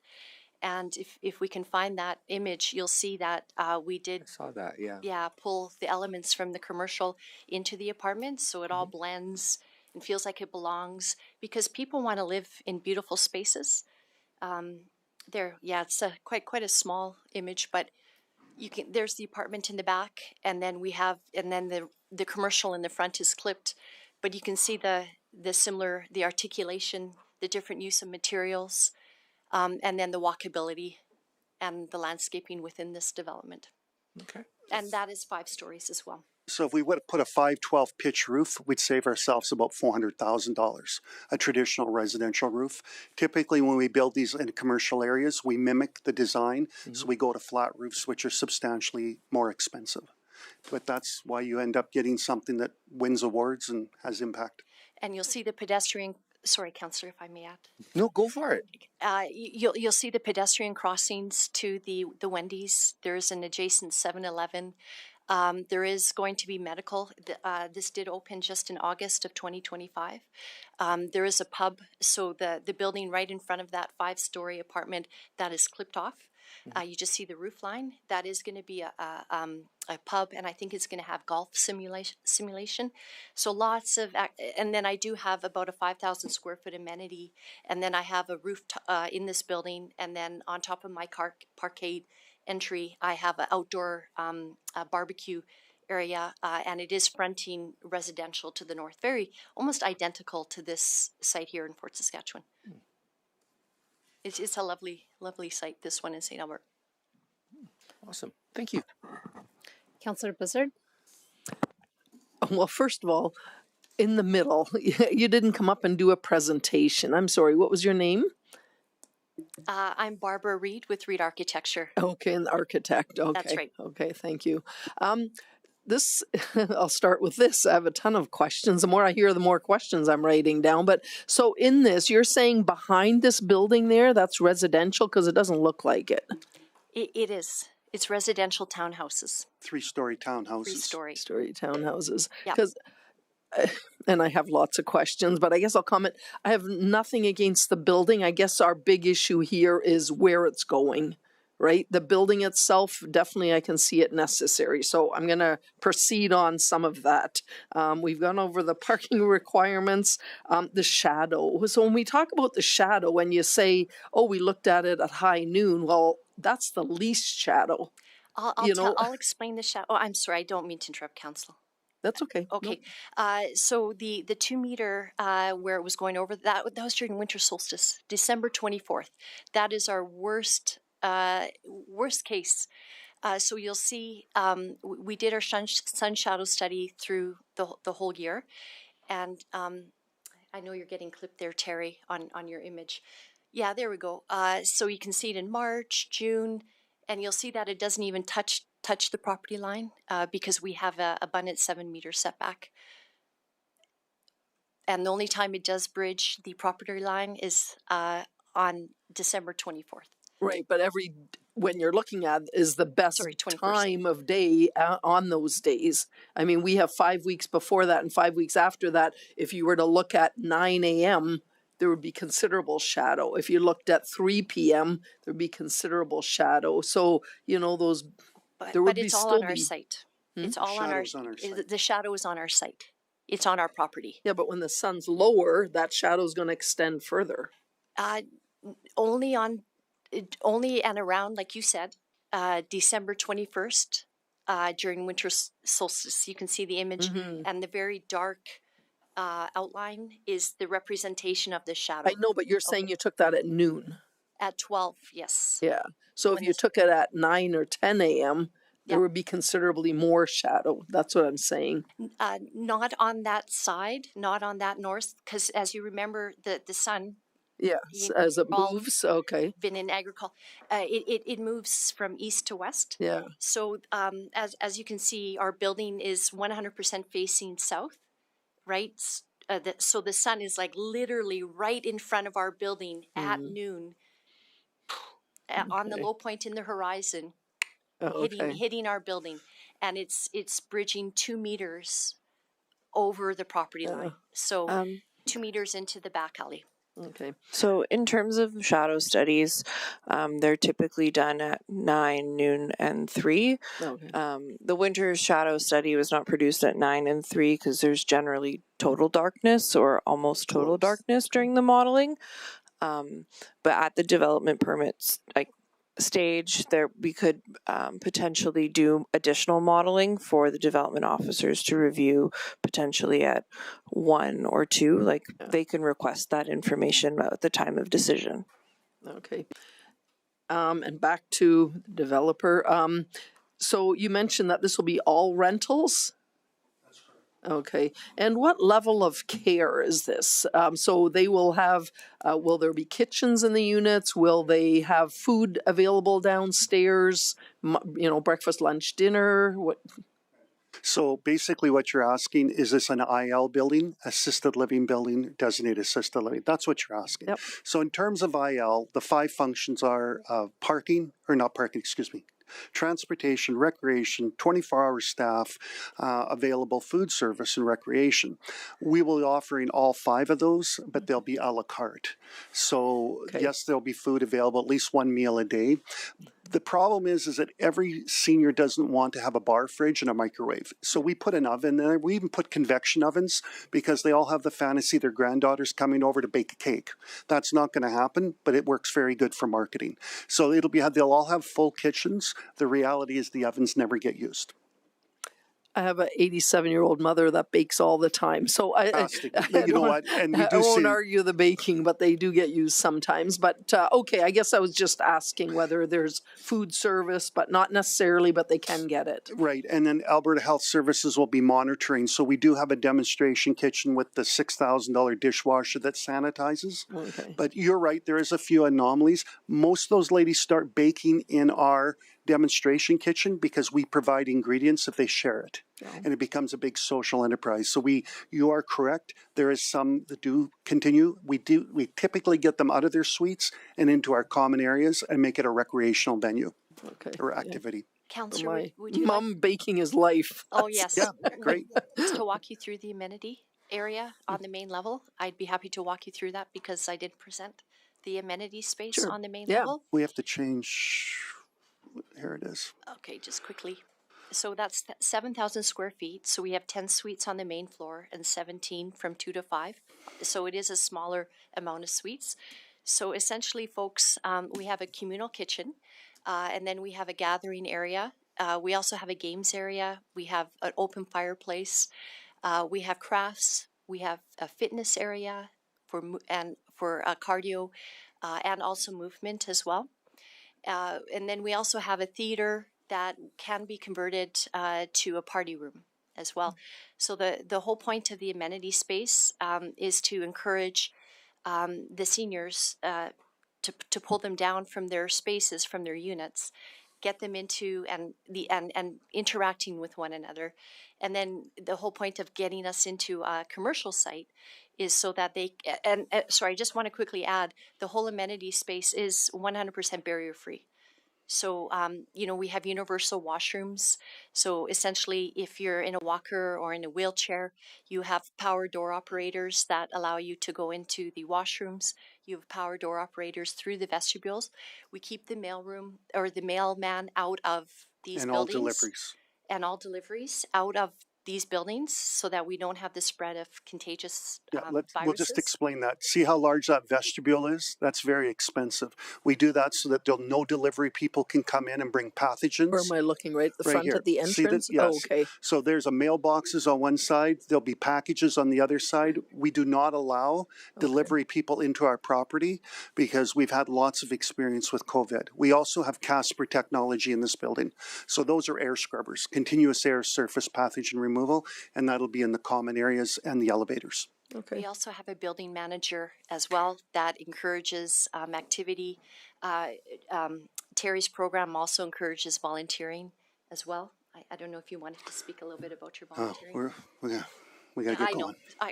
Okay. But, that's the, good. but That's the good. reality I'm is taking it's up a a lot of time seniors. It's designed for seniors. You Okay. wouldn't see this in a market apartment. Okay, thank you. I And it's do like the upscale. project.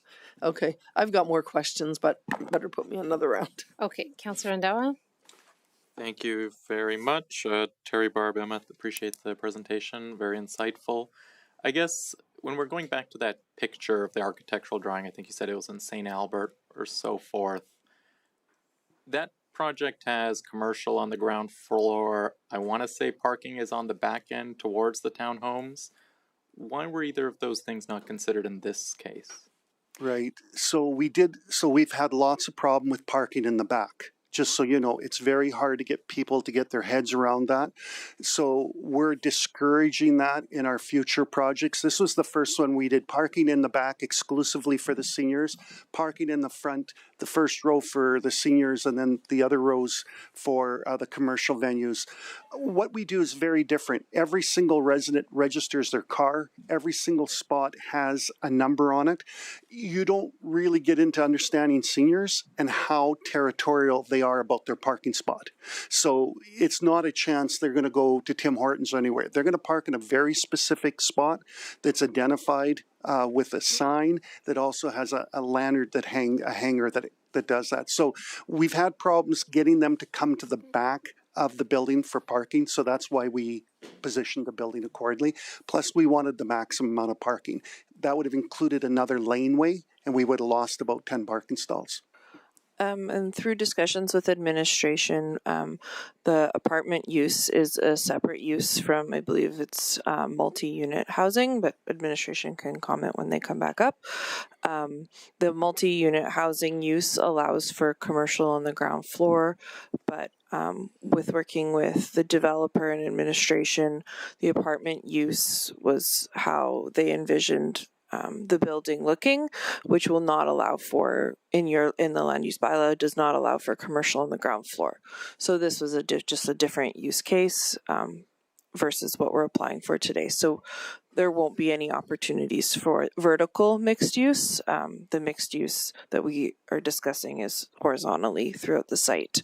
Okay, so Terry, I guess what I'm hearing is you guys weighed the balance between, I guess, providing a bigger setback to the back homes versus the seniors' usability of the parking. Is that a we fair would have lost statement? too many parking stalls. It wouldn't have been a problem for us to move the building slightly, but when we did the shadow studies, it didn't make, unfortunately, please, no disrespect to the residents, it didn't have the impact. So we really, it was the specific uniqueness of this location and the shadowing plan that dictated the location and wanting to get the maximum amount of parking spots. Okay, and you said this backs onto townhomes. Was this building built first and then the townhomes? No, the townhouses first. Okay, so you guys face similar resistance there? No. Different because it was all owned by one developer and he had economic reasons to support it. I didn't have resistance. When I submitted for DP, talking with the DO, they were very supportive. Oh, so I We guess didn't it didn't have go to go through to public hearing either? We or- didn't have to do okay, public hearing. Okay, No. that makes sense. And then I guess, Terry, more of a broader question is, if this doesn't go through, what happens to this project? I don't know if you can comment on it, Yep. but like you mentioned, I think you're, in a joint venture or syndicating it. So what happens then? Are you going to look elsewhere in the community or? So what's unique about this is it's all dictated on CMHC financing, and CMHC is tightening up, and we think we're going to get it through. If you talk to me next year, we probably wouldn't be able to get this project financed. Right now, with the cost of materials and the debt service at 1.15, we just can't get enough revenue income coming in. The window is closing on this project, and we need to do it this year, or unless CMHC changes. But they've been really tightening up, and it's a challenge to make this project work in Fort Saskatchewan. But as I said, we've bought 4 other sites for other development. And this one we're very comfortable because of the south location. I wouldn't have bought anything north Fort Saskatchewan, just because we need that bleed from Sherwood Park and somewhat Edmonton. Okay, thank you very much. Okay, Councillor Blizzard. I still got a few. So you said CMHC tells you that you need to have some of the, I don't know what you call it, affordable housing, which is 10% below. Is there a certain number? So this project will have, is it 78 suites? We have 9 going. So there'll be 8 suites that are deemed affordable. We don't advertise it because it causes so much issue in the community. The community gets upset because they don't want the economically disadvantaged in their community often. And then the flip side is people that are truly economically disadvantaged need the rent geared to their income, 33 to 38%. Yeah. The model doesn't work. CMHC doesn't use that definition for affordability. So yes, we have affordable housing here, but it's within CMHC's definition. And I don't want to stand in front of council and dictate this is an affordable housing project. It would be unethical. No, I'm just asking if you have. So how do you approach this? So 10% of the units are 10% below market value? That's correct. So if I come and I'm giving you my income and you notice that I'm low, is that how it works? Or do you have certain units? Yeah. So number one, CMHC has now allowed prejudicial leasing. So that means we're doing a project with the Catholic Church. You need a signed document from the priest to move into the project. 10 years ago, I would have said it never happens. Okay. So they allow prejudicial, and they don't ask us to income test. So how do you decide who moves into that? So what we do is we advertise the units, and they're discounted, and people choose to come. But now CMHC has not asked us to income test. Our marketing people are very sensitive, and you may find out that those units aren't offered to everyone. And often we'll ask people their circumstance and working with the family through the family. But remember, there's privacy issues. Yep. So one, we're not telling you there's affordable housing in terms of marketing to the public, but 10% of the units are deemed affordable. To get the points with CMHC, we have to have 3 things: social outcomes, which is accessibility and integration with the community. We have to be 30% over the energy modeling, which means we have outside insulation, inside insulation, and double and triple pane windows.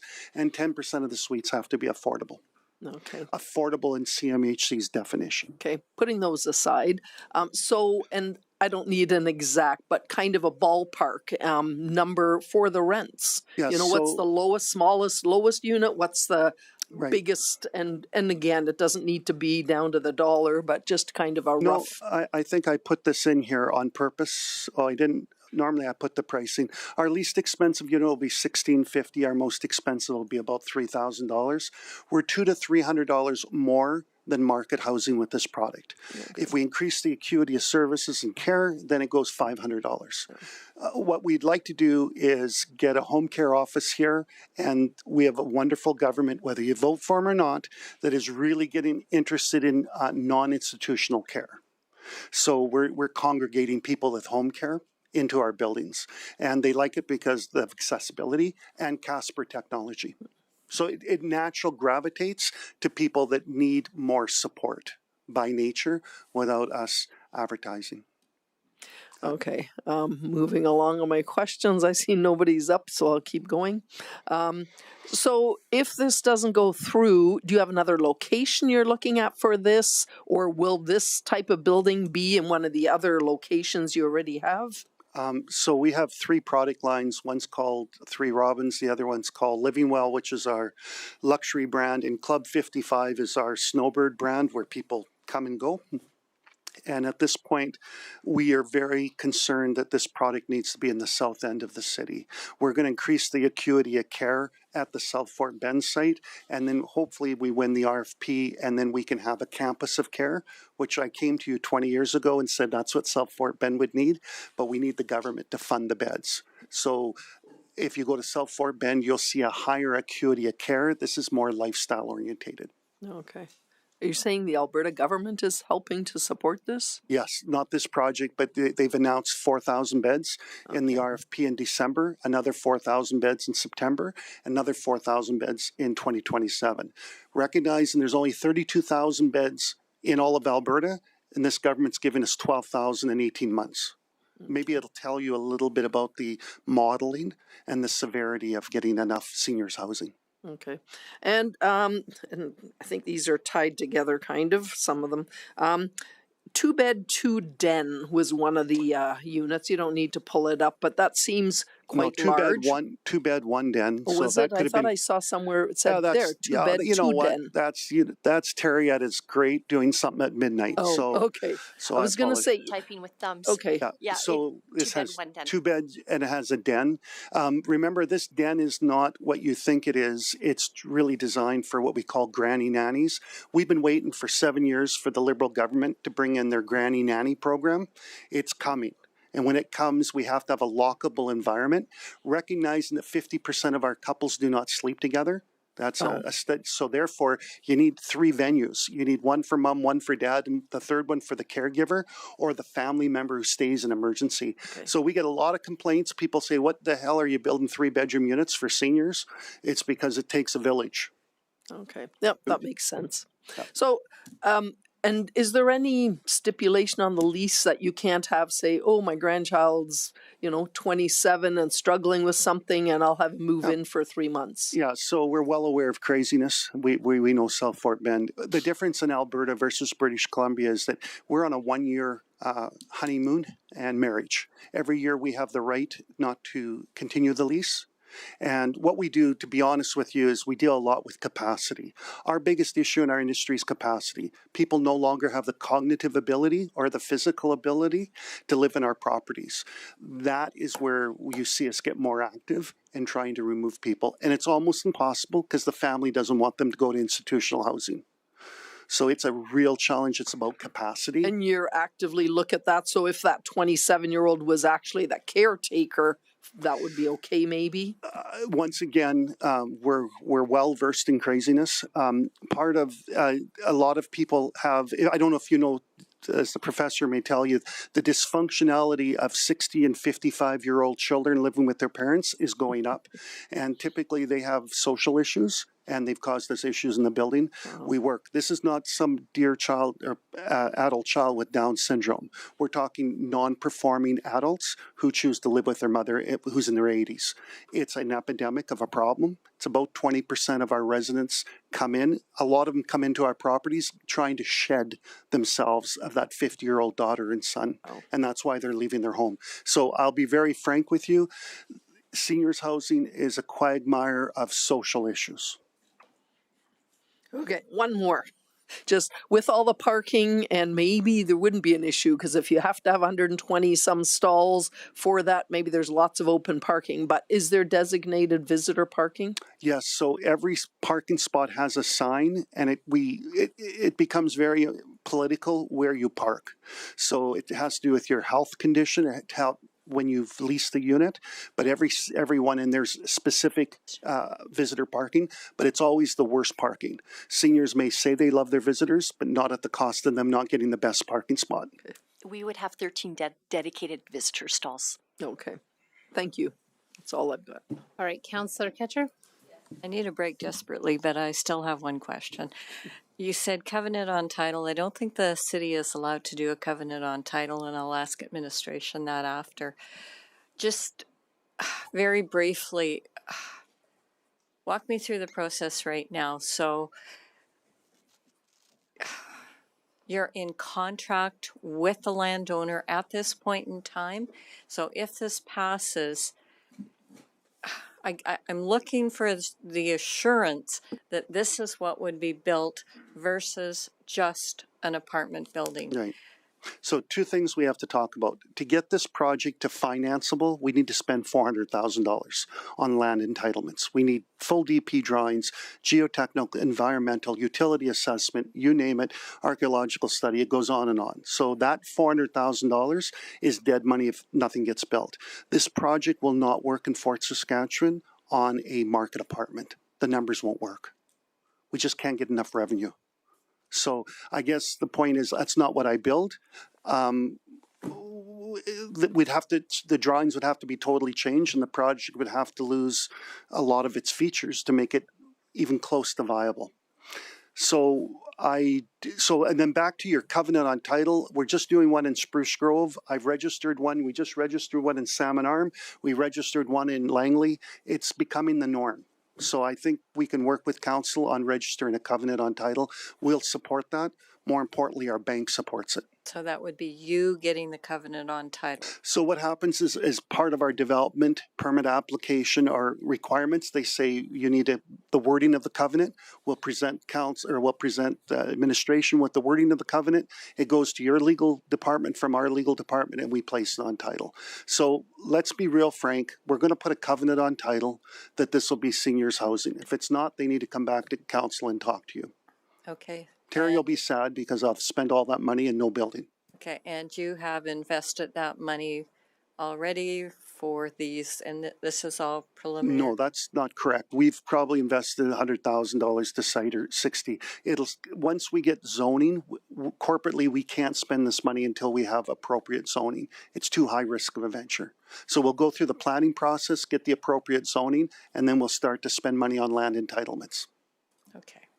Okay, Is that fair? I got a lot to think about here. Okay, thanks. It's not simple.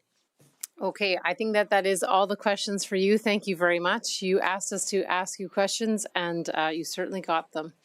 I have been told that a comfort break is not up for discussion and debate, so but we are in the middle of a public hearing, so there are rules. You cannot interact with the people in the lobby. You should not discuss this between council at all.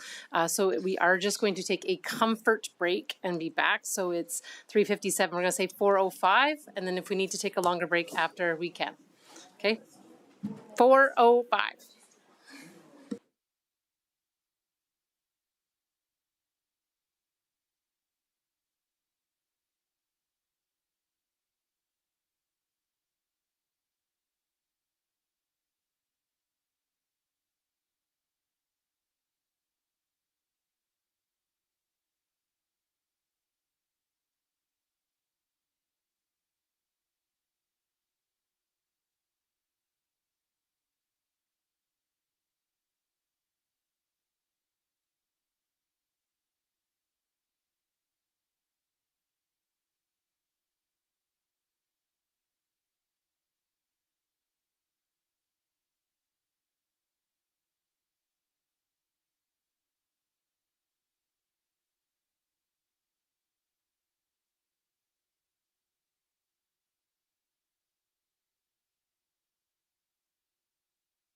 All right, welcome back. Thank you very much. All right, so we are still in the public hearing. I don't think that there is, but is there anyone else who was not registered who wishes to speak in favor or opposed to this?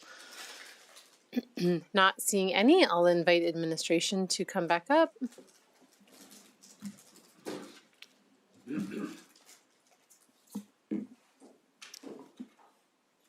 And we are still in public hearing, so these are any further questions of administration, but try not to get into debate till we go into business arising. All right. First on questions for administration, Councillor Ketcher. So I'm just coming back to this covenant. Can the city actually do that? Through Madam Mayor to Councillor Catcher, I'm not 100% sure whether the municipality can require registration of the covenant. That is something we'll need to look into and confirm. Okay, thank you. Ms. McDougall? Through the chair, to add to Ms. Shindy's comment, I agree. This is something that's not our typical practice. Generally speaking, we regulate land, not people. So we would want to do further investigation as to whether or not the municipality has the option to require a covenant. If council wanted that information before making a decision, you could refer this item back to administration, and then we would gather the information and bring it back to council. Thank you. Ms. McDougall, then would we give it second reading and then bring it back before third, or would you just go straight to? To the chair, the process would be to suspend the public hearing, refer the item back to administration. We would come share the information that council has requested, and then the public hearing would resume. Okay, thank you. Councillor Andawa? Yeah, I appreciate Councillor Ketcher's question. That was one of mine. I guess not only would my question be the same as Councillor Ketcher's, which is can we do it, but does administration have any take on what is the enforceability of something like that? Like I try to play forward in my head and let's, God forbid, we did have to enforce that. Like, can we realistically? Ms. McDougall? Through the chair, it depends on how the agreement or the covenant is worded. If it was registered between us and the landowner, then the city would have enforcement authority that we could pursue, but it would be difficult and challenging undertaking to move forward with. Okay, that makes a lot of sense. And then just one more question for administration. There was talk about shadows and so forth. I think it was mentioned like 2 meters into the alleyway. I want to say alleys are only like 3-ish meters, or they're not that big to begin with. Like, do we have any concerns around snow clearing or shadowing on that alley? Well, with regards to the alleyway, it's 6 meters in width. So for the shadowing, based off of the shadow study, there's no concerns. For snow clear, it shouldn't be impacted by this development. So no concerns there either. Okay, thank you. Not seeing any further questions, I will close the public hearing and we will move into business arising. All right. Mr. Purich, do you have anything further to present to City Council? That's everything. And just recommending the that second and third reading be given, and that council resolution be given to the outline plan. Thank you. Going to Councillor Harris for a motion. Madam Chairman, to start the process, I'll be prepared to move that Council gives second reading to Bylaw C-2925 to amend Section 4.4 of Bylaw C-8-23, the South Fort Area Structure Plan. Thank you very much. I'll accept that motion. Would you like to speak in favor? I had no problems with this coming forward initially. More information has received through the course of the public hearing, and I can support second reading going forward. Thank you very much. Is there any questions or comments? Councillor Ketcher? I'm just going to make a comment. I'm not going to say which way I'm going to vote. When I saw this originally, I absolutely hated it. Hate it. When I saw it in there, it makes absolutely no sense. We are supposed to be open to influence through public hearing. I still haven't got my mind made up, so I'm going to drag this out a little bit. I'm still not certain. My biggest problem that I'm running into with this, and even though I hear the word that covenant can be put on a table and that $100,000 has been spent at this point in time, I still have this pit in my stomach that if all of a sudden it's back to, oh, we've just approved a 5-story apartment building, and I am so struggling with that. I know we need seniors apartments. I absolutely know that, and I understand what the developer is talking about. Not certain that they actually like to be looking out onto a back alley or even fronting onto some stores. I know they like to be in close proximity that they can take their scooters and go. I don't know. I just look at this site and I know it doesn't have a huge impact on the people that are behind it. It does have an impact, and I agree with them. It does have an impact on them. But it's just, for me, it's about saying, well, I'm going to give full rein that if something happens and it backs off, that all of a sudden then it can be a 5-story apartment. I probably would have preferred this even come through as a direct control so that it was for a seniors complex as opposed just open to being a 5-story apartment building. I'm going to listen through debate and try and hear what others are thinking. But right now in the pit of my stomach, I still don't know how I'm going to vote. Thank you very much. I'll go to Councillor Blizzard. I'm going to say much the same. When this first came through, I thought, ooh, my gut feeling was don't like this. I don't, in a commercial area, and you can say, well, they could build a 5-story building. Reality is, when I look around, other than the sidewall of a Walmart, that might be the height of a 5-story building. Most strip malls are maybe a 2-story height, so it's considerably lower.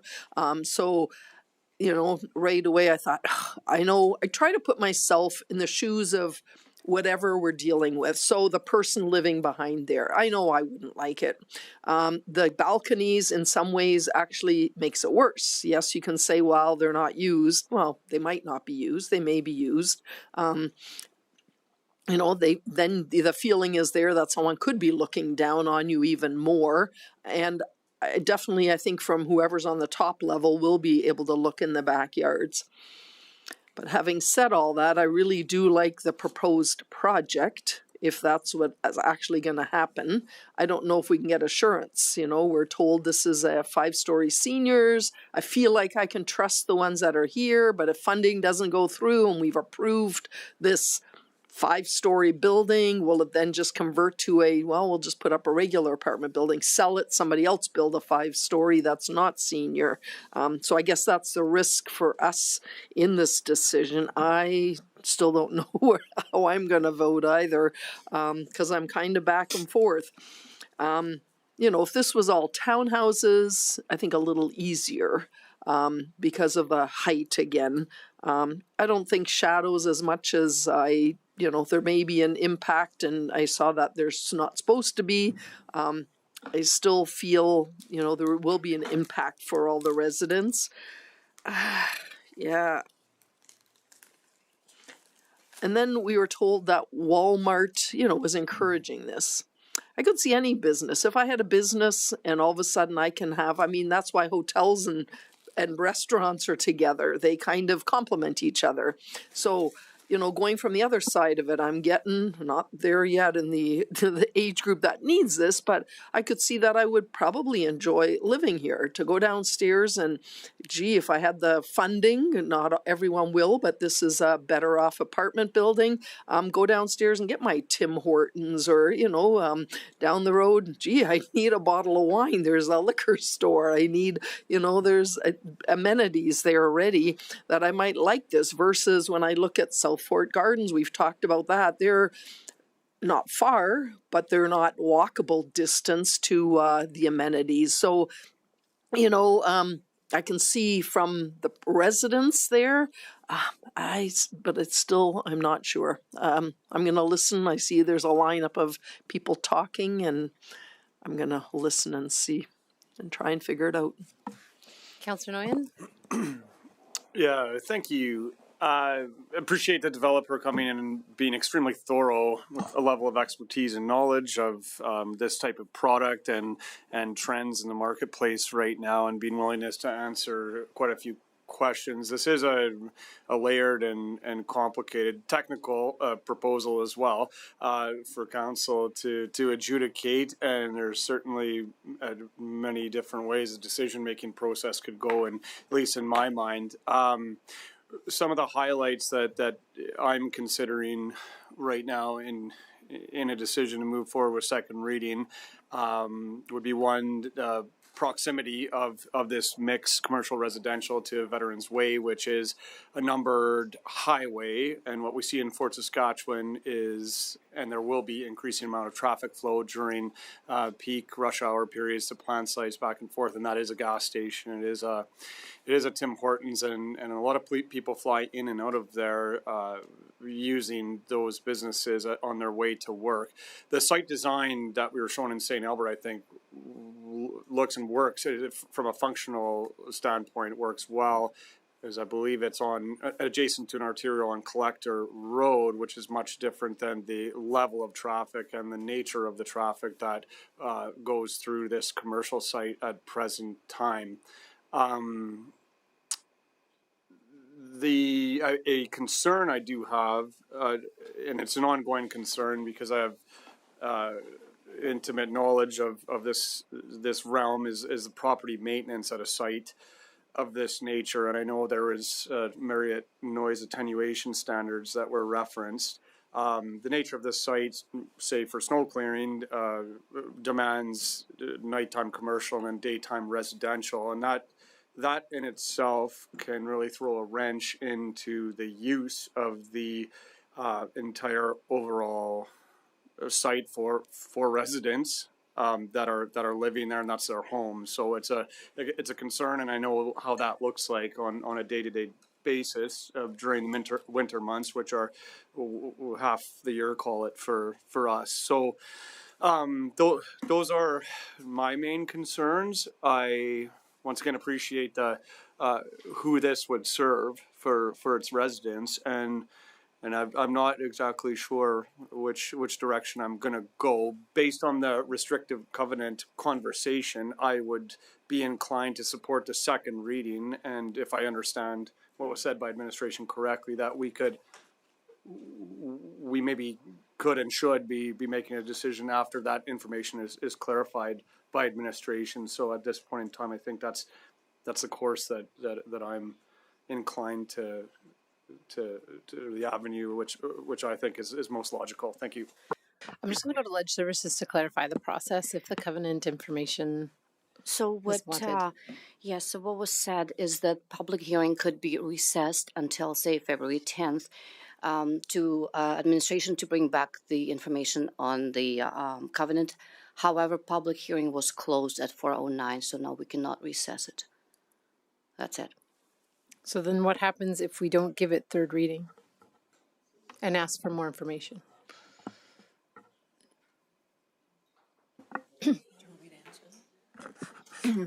To the mayor, at this point, if the bylaw is defeated, then the application doesn't move forward. Okay. Thank you for clarifying the process for council. Sorry, looking at who's next. I'm going to go to Councillor Rendawa.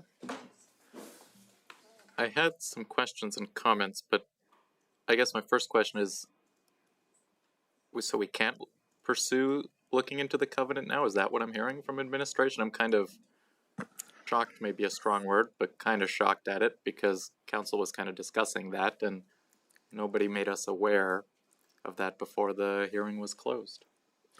To be clear to the mayor, to Councillor Rendawa, we can still obtain the information. Our advice was originally to suspend the public hearing. We weren't expecting the public hearing to be closed. So we could still get the information, but because you closed the public hearing, then there's an expectation that we would conclude this matter. Okay, I will. So, sorry, Ms. Bujea, then could council, if council, I gave it second and third reading, that information can come back, or because once we give it second and third reading, council doesn't have the opportunity to do that. So we'd have to, at this point then, if council wanted to pursue that information at this point, we would have to defeat it, and then it would come back for another public hearing with the reapplication. Sorry, I just want council to be super clear.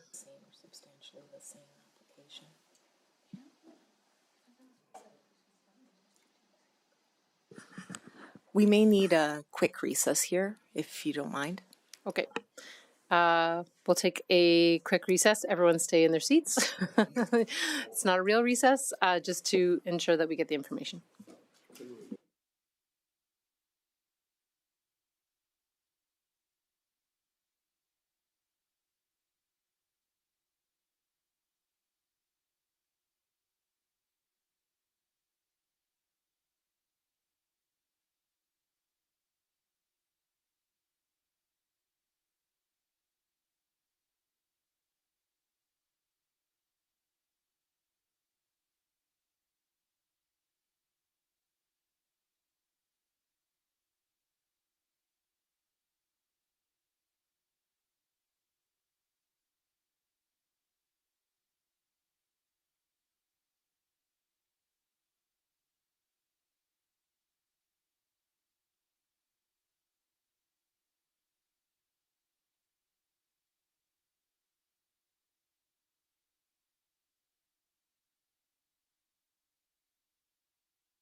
Sure, I can.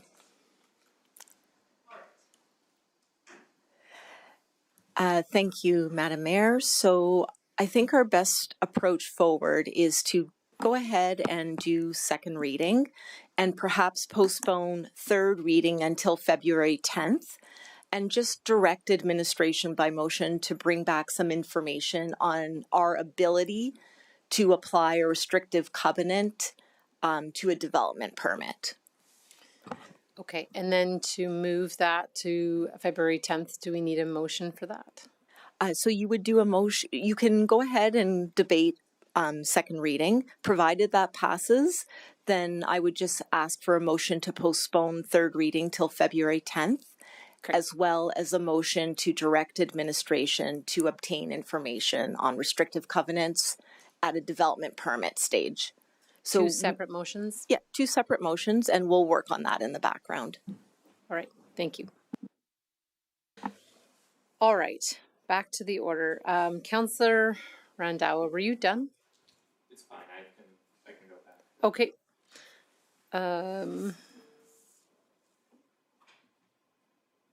It's me, but I need to get my head back in the game here. So we'll go to Councillor Wesley. All right. Do you want me to talk for a long time or a short time as you get your head back in the game? I'm good whenever you're done. I'm a university professor. I could talk for long periods of time. So when I originally looked at this and the resident input, I have a big long list of all the reasons why I actually don't like the project. And as we went through it, I mean, the big ones were parking, traffic, and then losing commercial. And I really appreciate the insight that the presenters gave in sort of calming my fears on traffic and the fact that most of these residents probably are not going to be the heavy drivers, which is great. And that kind of makes me feel a lot better on the traffic and the parking aspect of it. And then I think about, well, we're losing commercial. And that's, that's kind of a challenge. In the municipal development plan, we had put commercial as a priority for that corridor. But my belief in the ideals of having commercial on there kind of sort of collide with the pragmatics and the reality of the situation. And it's like Terry had said, this particular parcel of land had been empty for 10 years. And there's no real big lineup for folks to be developing it in the next 10 years. And so now you start to think of, from a more pragmatic sense of getting things done, that, I started to really like this particular development, to be quite honest with you. And especially hearing that this particular development may lead to other commercial development also in that area where nothing else was really going on, and it was a little bit of dead space. So I'm favorable to this particular project. I think all of my concerns, all of my desires to really not like it, to be quite honest with you, have been satisfied. And I'm totally in favor and support second reading. Thank you very much. I'll go next in the speaking order. So very much like Councillor Wesley, I had a lot of concerns with this. But I really did appreciate the amount of information that was provided by administration and the developer themselves today. Big thing for me was parking and traffic, but excuse me, but I was satisfied with that given what was presented. The height was already an approved height, but I did appreciate knowing that there's a 7-meter setback on top of the 6-meter wide alleyway, on top of the length of the garage to get to that backyard and behind. So I think it'll have a minimal impact, and certainly the shadow studies were much appreciated to understand that those houses won't be in the shadow of this building. The seniors housing is, as someone who sat on Heartland Housing Foundation for several years and just listening to the different reports that we get back, even from the information we get from FCSS on the lack of senior housing, that's a really big win for me to see that being invested in our community.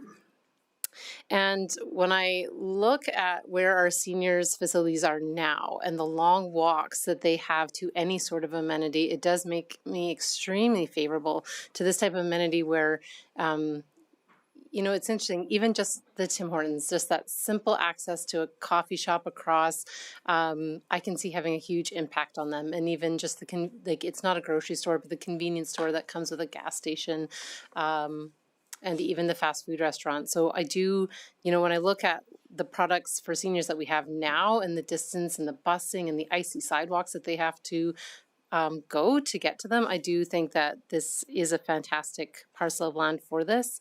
I think that was all my notes on this one for now. So I am going to support this motion and look forward to hearing some other comments. Councillor Harris, you are next, but did you want to wait till close? Yeah, that's kind of what I was expecting to do. Thank you. Councillor Randhawa? Yeah, no, thank you very much. I appreciate all the presentations that have kind of gone forth. Appreciate a lot of the comments, like I think Councillor Catcher, Blizzard, even Wesley and Macon, like a lot of good points made either way. I'm still kind of split on this one. I can take council back like a long time ago when those Clio townhouses, I think, were approved. It was actually, I believe it's Becker Crescent that was approved first, and then the zoning for those townhomes went. And I can say that because my parents, back when I was a youngin', had purchased a house in that area, and it was going to then all of a sudden back on to a multi-story building. So I think that was my first exposure to really municipal government, and my parents came, I think they complained at a public hearing and so forth, and then eventually they were able to get that sorted out. But I can sympathize with, you know, an individual that's living backing onto something that's now going to be a massive development. I can say that I've kind of gone through that to a certain extent. A lot of the concerns I think said, you know, and I've heard from residents, traffic, whether this opens up precedent in other areas, whether we're talking about parking and so forth, I think that's there too. I struggle with the covenant, and I think the covenant is probably better than no covenant. I also want to hypothetically play going forward if that covenant was ever to be enforced. I don't really know the likelihood of us being able to enforce that. If, let's say, and sorry to just say, you know, the project blows up, or, you know, that doesn't go forward, it stalls at a certain point and somebody walks away from it.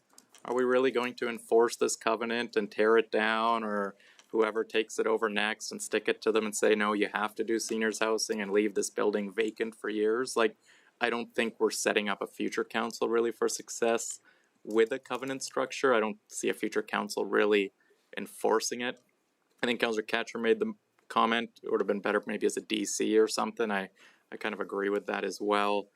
And, you know, as a council and a body, I think I've struggled with trying to keep it more focused on the land use districting and the zoning rather than the specifics of the presentation. I think the specifics of the presentation were fantastic. Terry, you're a great speaker. The project looks beautiful. I think people would enjoy something like that. But as council, it's not really for us to vote yes or no, in my opinion, whether walls are better or balconies are nicer, things like that. It's more based on the zoning. It's more based on whether we think that's the right spot for something. So that's where I'm conflicted. Because if somebody asks me, do you want a seniors housing building like that? Sure. But that's not really the question for us, in my opinion. It's whether we want residential in that area. And then as soon as that gets passed or doesn't get passed, council kind of washes its hands of that decision, and it's up to administration. So that's where I struggle with this. Councillor Blizzard? Just one question on this that was brought up with the busing. So how their buses go by this area right now, so any resident would still have to struggle through snow or ice or whatever icy sidewalks to get to the main road, I'm assuming, because we wouldn't have a bus stop within the unit here, right? Through the mayor, that's correct. There would be internal walkways bringing them down either to Southridge Boulevard there to get to the transit stop, and then from there on to the bus. Yeah, okay. Didn't help, but. Janelle Smith-Duguid? Through the chair, just a point of correction, there is no transit buses near, there's no transit routes near this location. Yet. It's coming. Not seeing anyone else on discussion and debate, I'll go to Councillor Harris to close. I think Councillor Randall put it Oh. quite aptly. Did you turn me off? Yep, it's on. I think Councillor Randall put it aptly. This is a planning issue. It's a land use issue. It's whether or not we feel this type of development in this location makes sense. I support it because I believe it makes sense in this location. I think it can have a very positive impact to have residences in this area to support the businesses that are on that property and will be in the area as the area develops going forward. There's going to be more development going south. And I think that ultimately it makes a lot of sense from that standpoint. It has been a gopher field for the last 10 years, and I suspect it probably will continue to be a gopher field for the next 10 years if we don't put something on it. So I think this is a reasonable compromise in relation to moving forward. If it was economically viable to build it out as a commercial development, so be it. Change is the biggest issue that most humans have to deal with. We fight change because we don't like it. We're afraid of what change means. And the residents in that area, I fully understand, but I honestly believe once the development is up, if it is approved and is constructed, the residents back onto that development area will go about their life, and it'll just be something that's there. I don't see it as a negative in that context, but I'm cognizant of their concerns.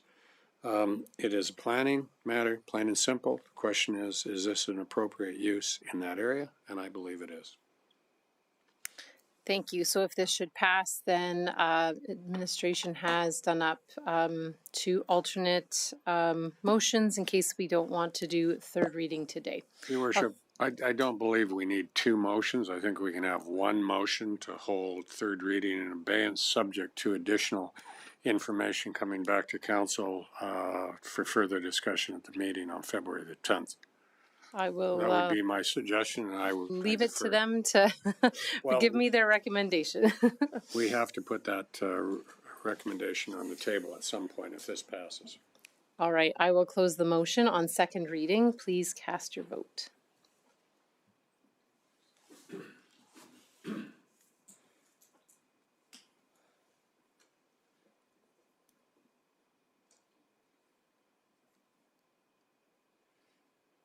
And that is carried.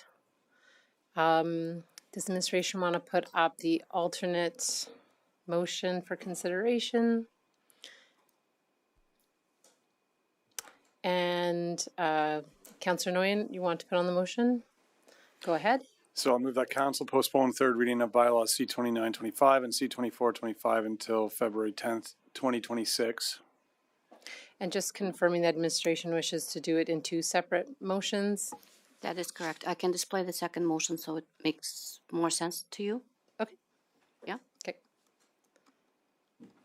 And that by February 10th, 2026, administration. Don't think that you're putting it on the same time. I think she's just showing. She's just showing it for information as to why she did it in 2 separate ones. I will accept that motion. Does anyone have any? Do you want to speak in favor or opposed to it? Councillor Harris. I think we have a decent understanding of it. Yeah, I'm off. I'm good. Oh, I apologize. I'm sorry. I didn't give you a chance to speak in favor. Would you like to speak in favor? Can you click your mic? Well, now I do. My apologies. Go ahead. No, I think we've had a good discussion, and the intent of this motion and bringing it back is understood. So happy to close it. Thank you. Councillor Harris. Well, I guess I see it can be incorporated into 1 motion very easily. The question is, do you think that if it was separated, if it's not separated, that it's going to fail? And I don't see it going to fail. I think council has indicated they want additional information on the covenant situation. And so to hold third reading in abeyance until February 10th, subject to additional information relative to the covenant being filed for this project. I do appreciate your comments, Councillor Harris. I'm just going with Legislative Services recommendation to do it into 2 separate motions. Councillor Ketcher. So I'm just going to say, I know there's been lots of comments and that. I don't know if there's a concrete answer, and even if they come back with a caveat or a restrictive covenant that it would make any difference. And as I said before, I think we're all open to influence to listening. And that's what I've heard today is even if, we were to say we want a covenant for it to be a seniors, and then in 10 years or 15 years from now it changed, it's very difficult to invoke that. I'm actually comfortable with giving it third reading today. I listening to my colleagues, feeling they've satisfied what's being said, and they are prepared to have that risk. So I'm actually okay with going with third reading today. All right, if this should fail, then I will come back to you for a motion. Councillor Wesley. Yeah, I'm actually inclined to agree with Councillor Ketcher. I don't know that this particular information is actually going to change whether we pass on third reading or not. So else that it may give us a degree of comfort. I'm not sure it will change the actual action other than to make for a lot of busy work for city administrative staff. So just thinking about that whole process it just seems like I said, it's just busy work, and I'm not sure that opinions will be changed one way or another. And when members are thinking about, is this an important thing, is on third reading, are you going to vote no on third reading based on what may or may not be presented? And I'm not sure that's going to be a no. So. Thank you very much. Councillor Nguyen, do you want to close? No? Then I will close the motion. Please cast your vote.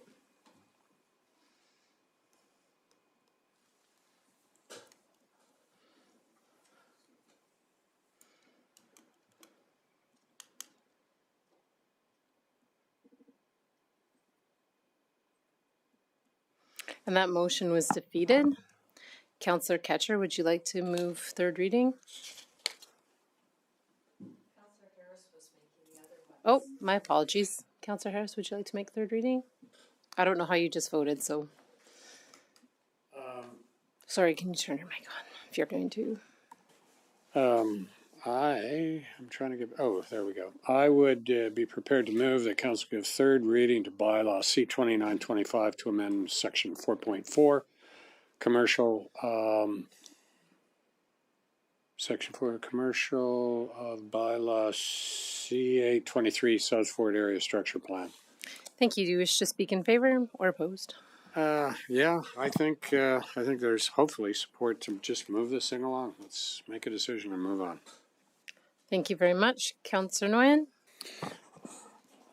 Yeah, thank you. So I'm going to explain my rationale before I changed the vote that I did in second reading.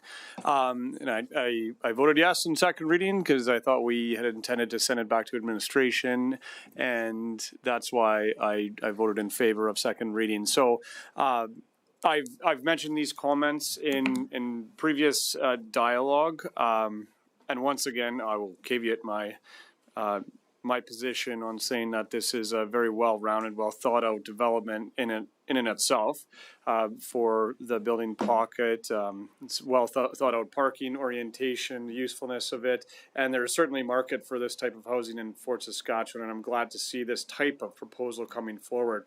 I do strongly believe that the location of this would serve more hindrance than, so I guess the cons outweighs the pros of this location, and the way I am looking at this holistically is that it would be better suited for an area with potentially less traffic that didn't originally have the intent of a commercial space, and there will be ample opportunity for this type of development embedded in maybe next to nodes of commercial in new area structure plans and neighborhood plans that council is going to be seeing in the short-term future here.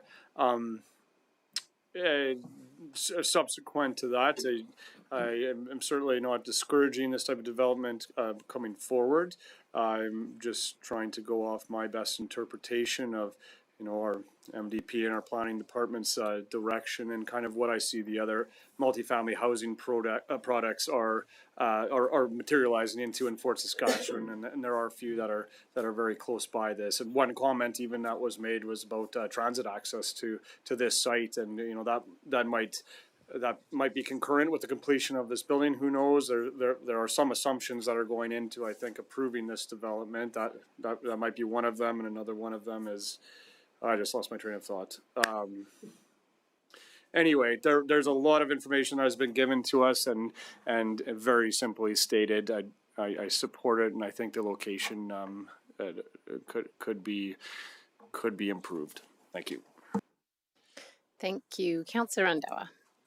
Wow, that's great, Councillor Nguyen. I won't be lonely on maybe next reading potentially. It's always nice. I want to echo a lot of those comments. I think the way I look at it is we're talking about the zoning, the use, not whether it's specifically this 55 and over seniors housing development. I think those are two separate things, and we got a lot into that specific building, but really once council votes to this, it can be any type of residential it wants by the time it comes to the development permit.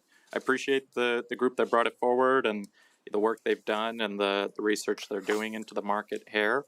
I think what we heard clearly is, the market shows there's demand for this kind of product, and there'll be similar or tangent types of product coming to the city, kind of regardless of whether this kind of goes ahead or not for third reading. But for me, it just kind of goes back to some of the things I'd say Councillor Nguyen said, concerns around traffic in that development, as well as on the main road there with the fire hall, etc. Heard a lot of concerns from residents, people writing in, privacy and so forth as well. I'm sympathetic to those concerns. I assuming third reading will pass, but I also like to have council control on these things where possible. So with that, I'll be continuing my second reading vote. Councillor Wesley. Okay, so I'll echo my thoughts from before. In that I think that it's an interesting development. It's a new approach, and we're supposed to take these things with an open mind. And I think I did that in this particular regard. And when you look at the proposal, it kind of looks like it makes sense. It fits in. Mayor Makin eloquently kind of stated the case for it a few moments ago. I think she did a great job on that. I guess maybe just thinking back to something that Terry said is the economics of the situation. And the economics of the situation are that seniors housing with CMHC approved financing is the only way that this particular project will go forward. And maybe I'm a little bit different than my good friends, Councillor Nguyen and Councillor Randawa, in that I really firmly believe in the free market. And I think those free market incentives really play here, in that there wouldn't be maybe a good rationale, or wouldn't be financing for an apartment that wasn't of this nature. And so I'm always happy to put my faith in the marketplace and in free market players. And so I'm not concerned that it's all of a sudden going to turn into something that hasn't been proposed, because economics are wonderful. Thank you very much. I'm not seeing anybody else. Councillor Harris on close. I think enough has been said. I think we should move to the vote. Thank you very much. I'll close the motion. Please cast your vote.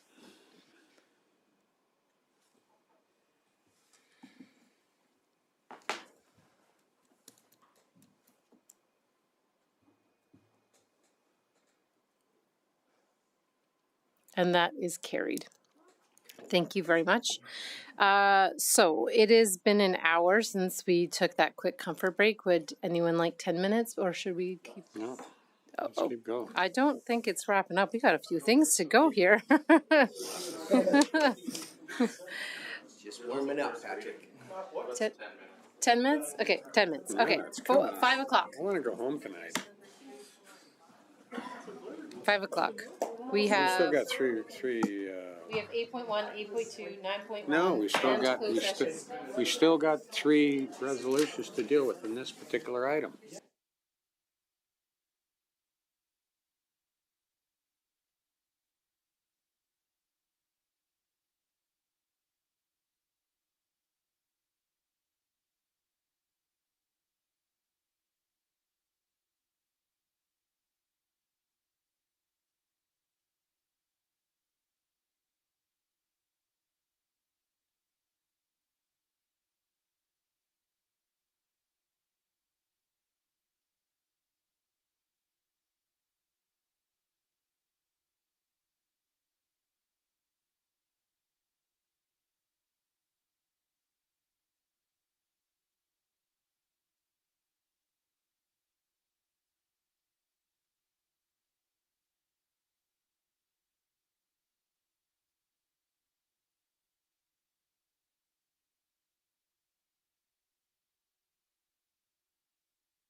All right, welcome back. My apologies, as it appears I am not perfect. I forgot there was 3 more motions under this request for decision. So I'll go to Councillor Harris to continue with the 3rd motion, if you so wish. Unless somebody else has a burning desire, I would move that council approve amendments to the South Fort Ridge Meadows outline plan to update the land use map as shown on Appendix C. I'll accept the motion. Would you like to speak to it? No, I think we've had a lot of discussion. This is just moving forward. Thank you very much. Is there any discussion and debate? Not seeing any. Would you like to close? Nope. I will close the motion. Please cast your vote.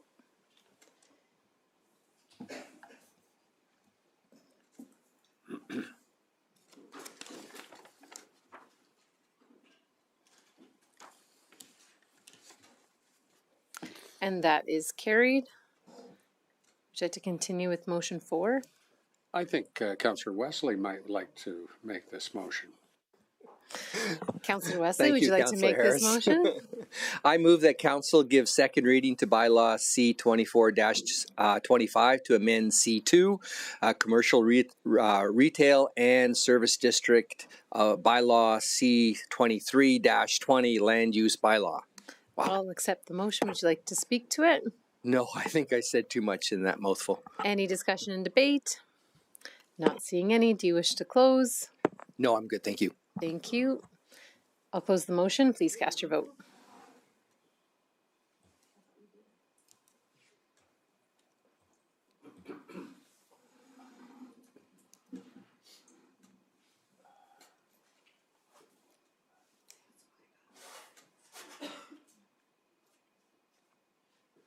And that is carried. Councillor Wesley, I left your mic on. Would you like to move motion 5? Sure. Gives me a second shot to try this more eloquently. I move that council give third reading to bylaw C24-25 to amend C2, commercial retail and service district bylaw C23-20, land use bylaw. Thank you. I'll accept the motion. Do you wish to speak to it? No. Is there any discussion and debate? Not seeing any. Do you wish to close? No, I'm good. Thank you. I'll close the motion. Please cast your vote.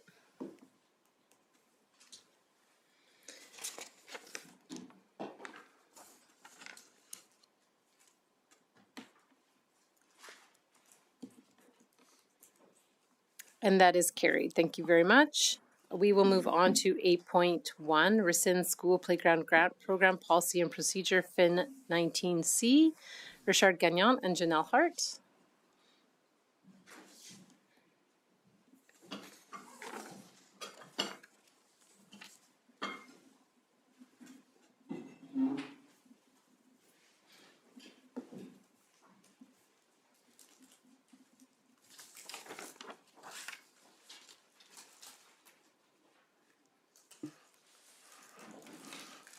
Thank you, Mayor Macon and members of council. I'm Richard Gagnon, the Director of Public Works, and with me today is Janelle Hart, who is our Park Services Manager. We don't have an official presentation.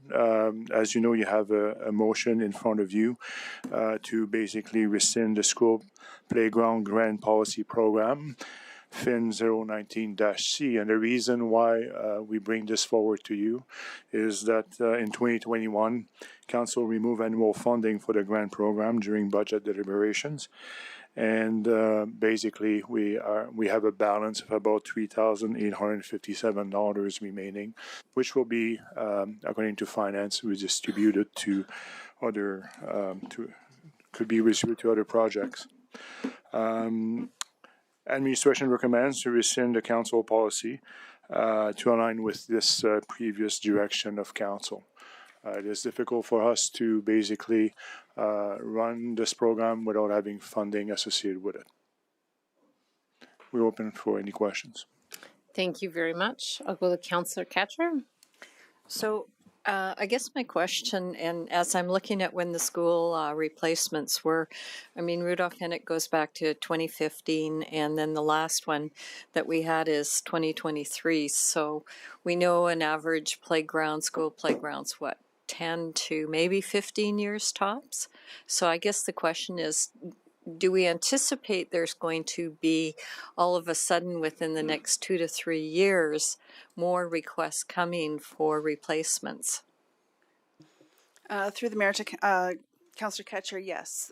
We anticipate currently 2 schools, one with public school board and one with Catholic school board, looking at funding to replace their playgrounds.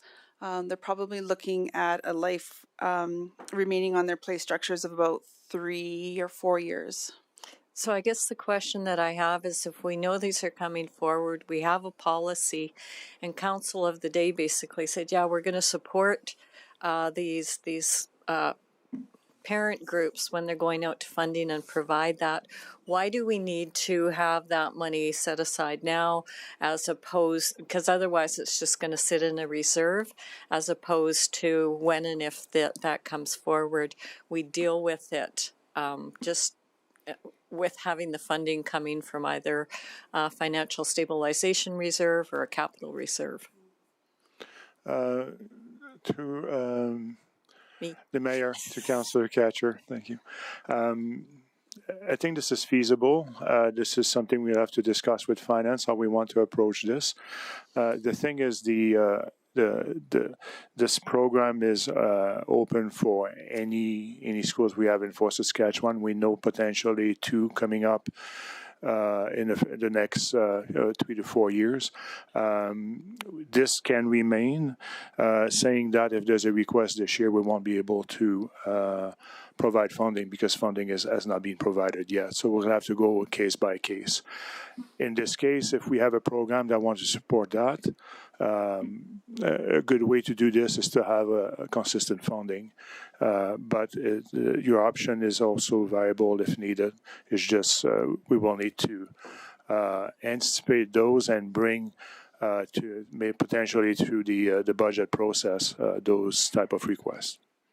Okay, but I guess my real question is, we've got a policy established. If you take the money side out of it, the policy is there to say that we're going to be supportive. Mm-hmm.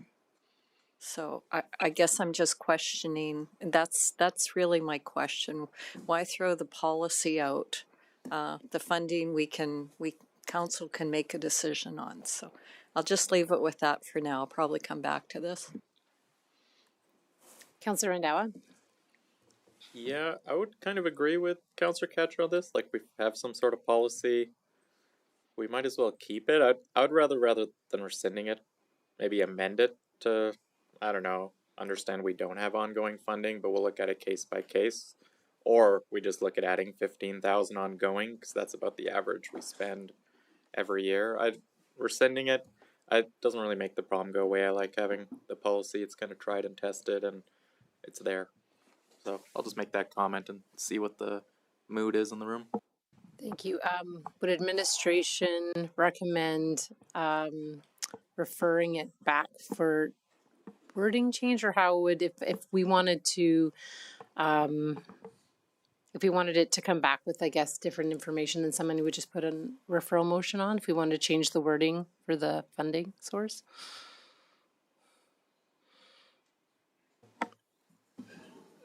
To the mayor, excuse me, that would be fine. If council wants to do a referral instead of rescinding today, then we could take it back and look at some minor changes so that it reflects the fact that it doesn't, because if you look in the wording of the policy, it's reflective of an ongoing funded program.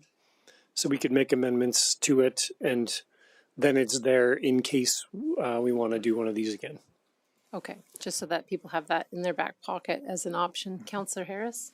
Well, the purpose of a policy is to provide direction in a given circumstance. We don't have any particular need to update any playgrounds, so therefore the policy probably is not required. And things could be dealt with on a case-by-case basis if that was the case. Do we need this policy into the future?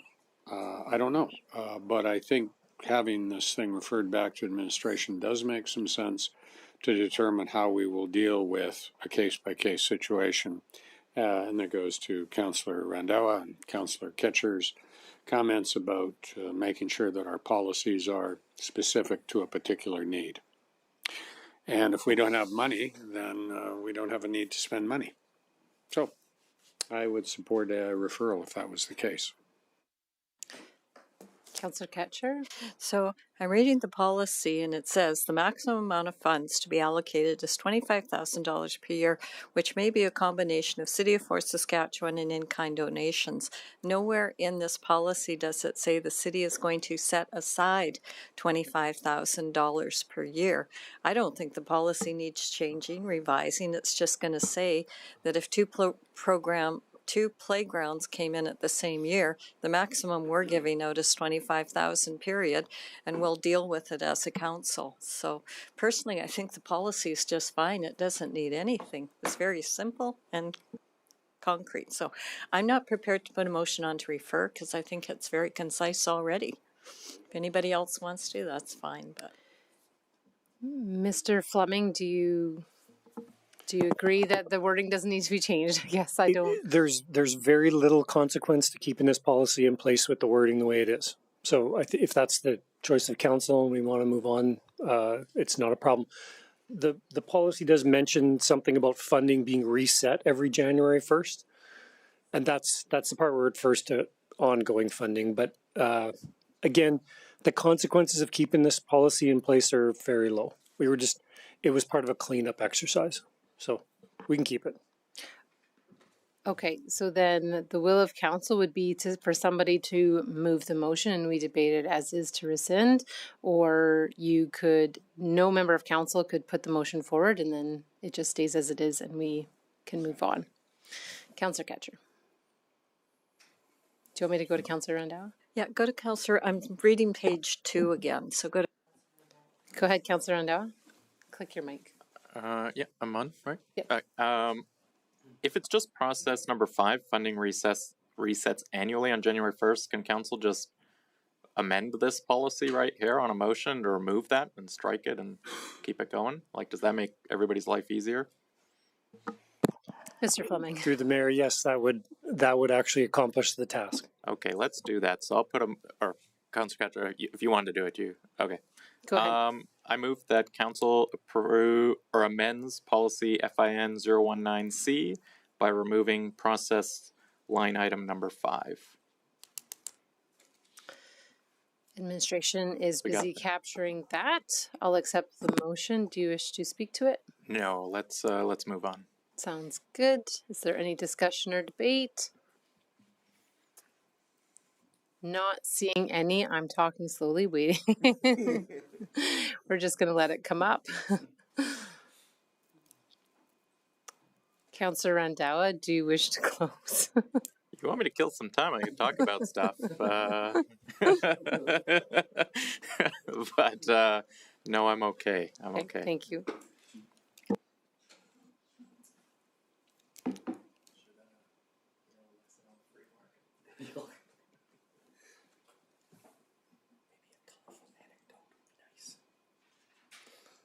I'm not good at colorful antidotes on the fly.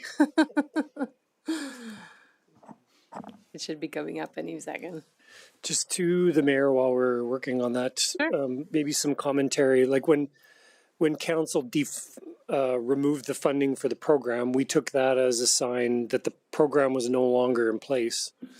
And I don't think we advertised it, or we would not have been accepting applications for it. So what I'm taking from this amendment is council's way of saying we actually want to keep the program. We're just not going to have ongoing funding for it. So administration may have changed their approach, and we may look at like sort of signaling that the program is still there. And if there is a request, then it would have to come to council for a funding approval. Do you have any recommendations then on changing it, or just let this go through No, at I the think what you're moment doing now is fine. Okay. And we're taking the signal from council here that we still want to have the program, and we'll just fund it differently. Yeah, we'll just deal with it on a case-by-case basis. Thank you. Councillor Ketcher on discussion and debate. There you go. Yes, and I don't think we actually had that discussion as a council that we were throwing this project out. I think when you look at the time frames, and I mean the last one was as just 2 years ago, that there was still interest, and I can guarantee you, as soon as the first parent committee group starts having to do fundraising again, they will be sending all of us emails saying, well, what is the city doing for us? So we might as well just be proactive and say we have a policy, follow the policy, and then administration will come back and ask us for funding. And if we get more than one of them, I think the big thing is that it's to a maximum of $25,000 a year, but I just think it's very prudent that we stay smart and we say, yeah, the program is there if you need to access it. Thank you. Councillor Randhawa. I think I've already closed this thing, but I don't think that motion's worded correctly, but because there's 2 number 5s of this policy, so we'll also delete procedure number 5 by doing this.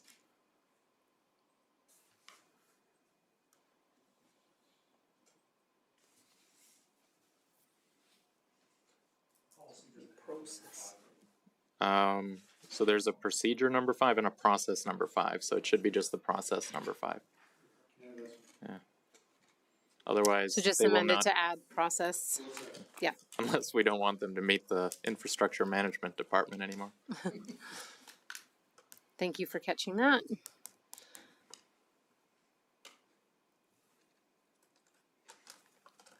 Thank you for your patience.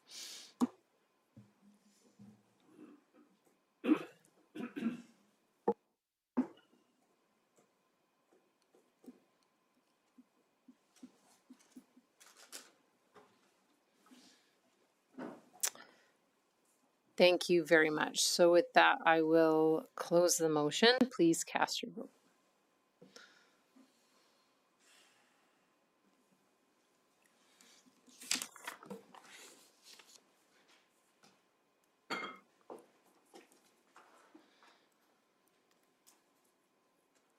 And that is carried. Thank you very much. Next, we have 8.2, Council Remuneration and Expenses Procedure Gov 009-C Revision. Andrew Kaiser. I understand that there is a referral on this, but we'll allow Mr. Kaiser to present.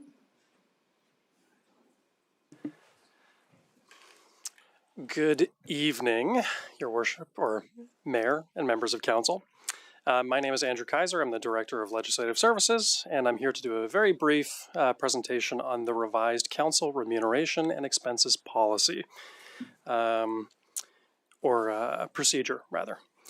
The Council procedure states that every term, or before every term of Council, the procedure and remuneration will be reviewed by the People Services Department. Part of that review was also the per diem amounts. So in this last budget process, the Council's budgets were adjusted to reflect recommendations on increasing per diem amounts, and that budget was adopted, and so this procedure is being updated to reflect that change. So the per diem amounts are going up from 200 for a full day to 250, and then for a half day, 100 to 125. And that's the reason the procedure is before you. There are also recommended edits to increase clarity and interpretation, but really no material updates aside from the per diem changes. That concludes my presentation, and I welcome any questions. Thank you very much. Is there any questions before a referral motion goes? Not seeing any. Councillor Nguyen? Just to clarify, I don't have to read in the motion up front of council to make a referral motion, correct? I can just read in the referral motion? Mm-hmm. Yeah, okay. And I believe administration has this motion. It's just a referral 8.2, right? That's correct. Okay. Yeah. Then yes. With a few more details. So I'd move that, here we go. By the end of third quarter 2026, administration undertake a review of council remuneration and expenses policy procedure Gov 009C that includes a consideration of City of Fort Saskatchewan councillors' scope of responsibility, time commitments, and the associated impact those have on overall council remuneration, and that the report come back to council, including a chart setting out such details. I believe that's what I got sent, and so I'm not sure what edits have been done here. Okay. Mayor. So for reading this, because I haven't seen this, so reading this now, I just want to clarify procedurally. This is slightly different than 8.2, so do we approve 8.2 separate than this? Because this is asking for further scope, and 8.2 is simply just asking us to basically approve what we've already approved. It's just putting it into procedure. Yeah. So my recommendation would be to do 8.2 and then to have this for a notice of motion for the following meeting. Would that make sense? To the mayor, I would agree with that approach. I would recommend that you approve the procedure as presented, and then this be a notice of motion for us to come back with a more comprehensive analysis, just to reflect the per diem amounts as approved by in the budget process. Just through the mayor, I had advised Councillor Nguyen earlier in the day that this motion could be germane, if the chair rules it as being germane to the matter. But I agree, it wasn't a referral, it was a separate motion. Yeah. It is a separate motion germane to the topic. Okay. So either that or notice would be fine. Yeah.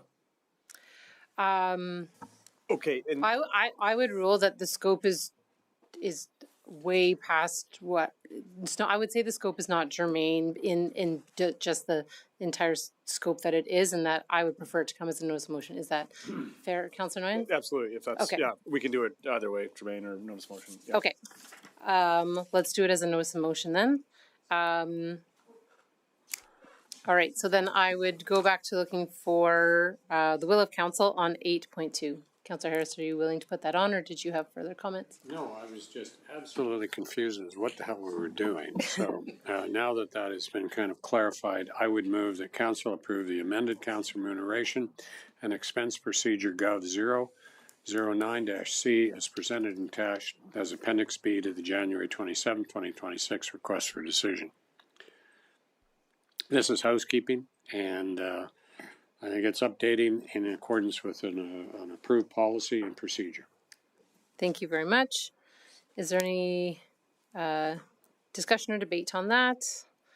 Not seeing any. Do you wish to close, Councillor Harris? That's all. I'll close the motion. Please cast your vote.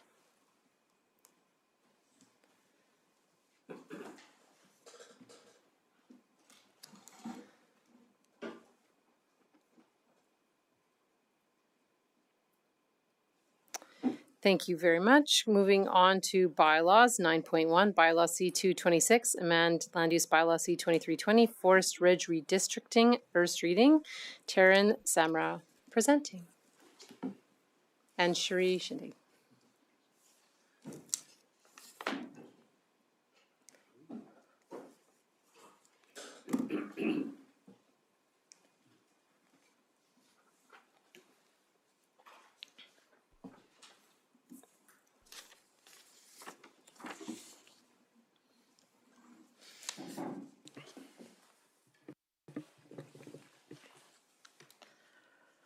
Good evening, Mayor, members of council. My name is Terrence Samra. I'm a planner with the city.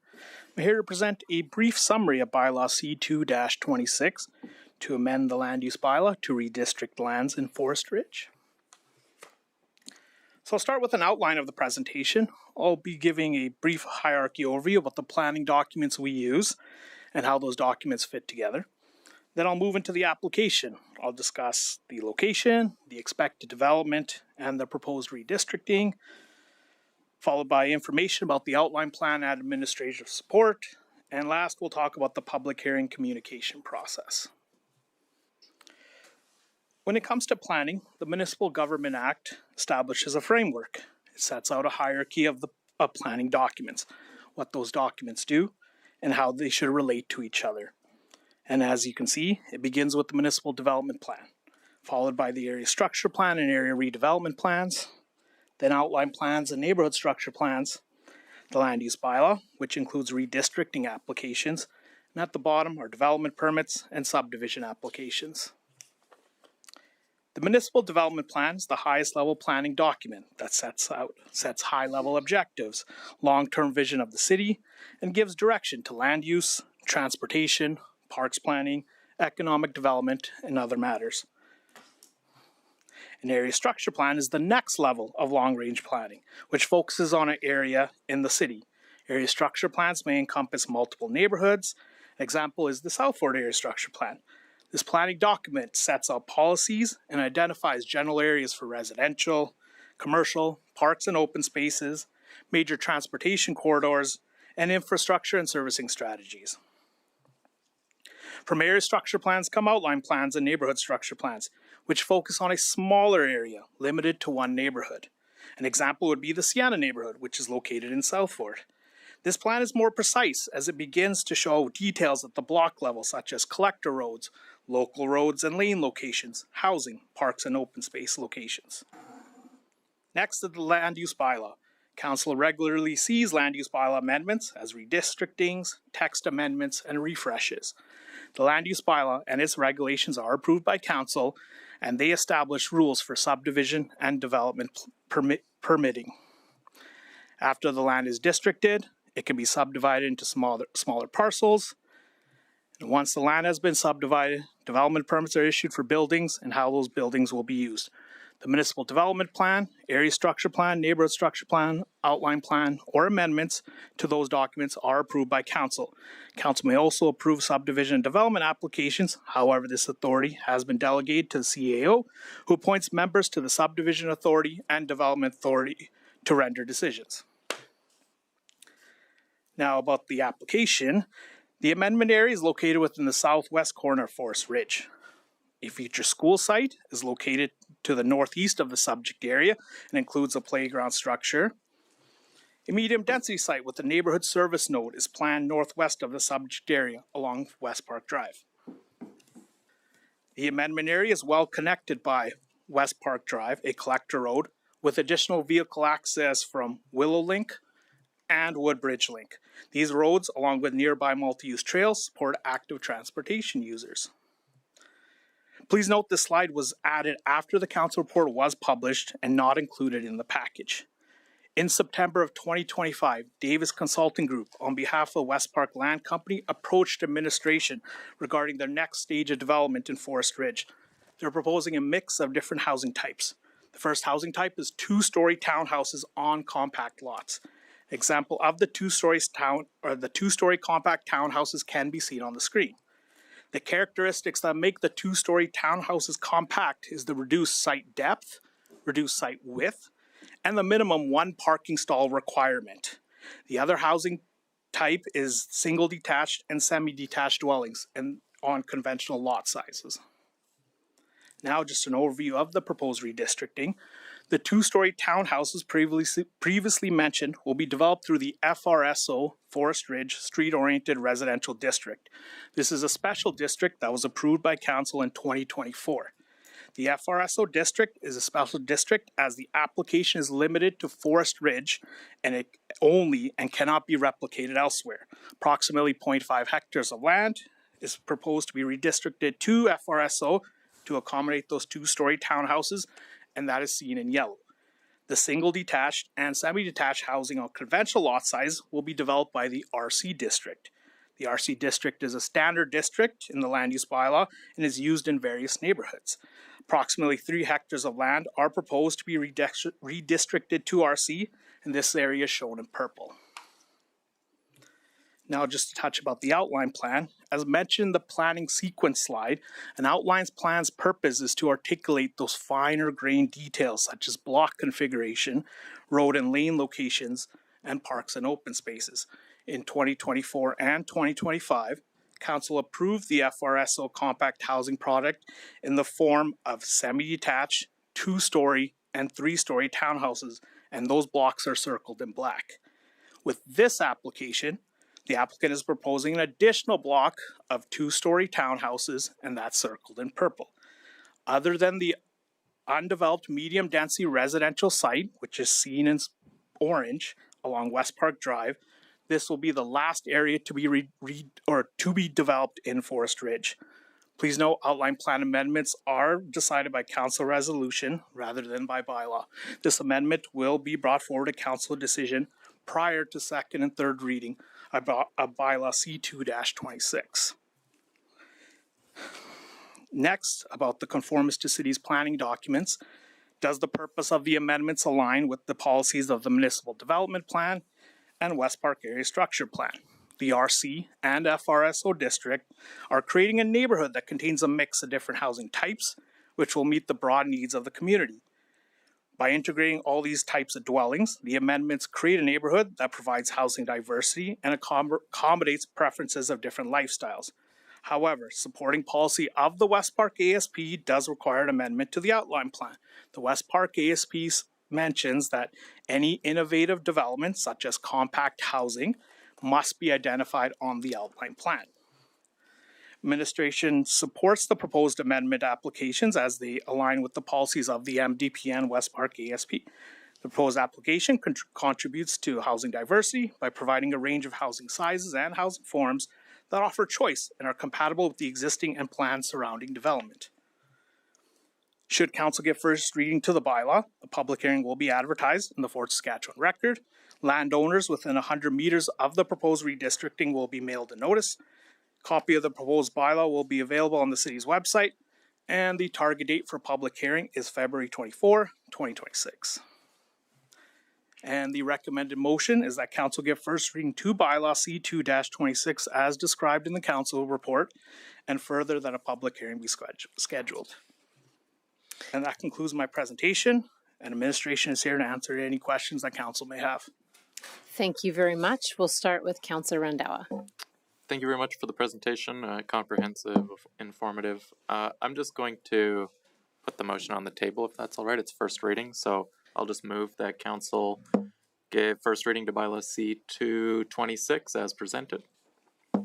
And speaking to that, this is first reading. We'll have the public hearing set up. We'll have further discussion and debate, so we might as well kind of just get the ball rolling on this.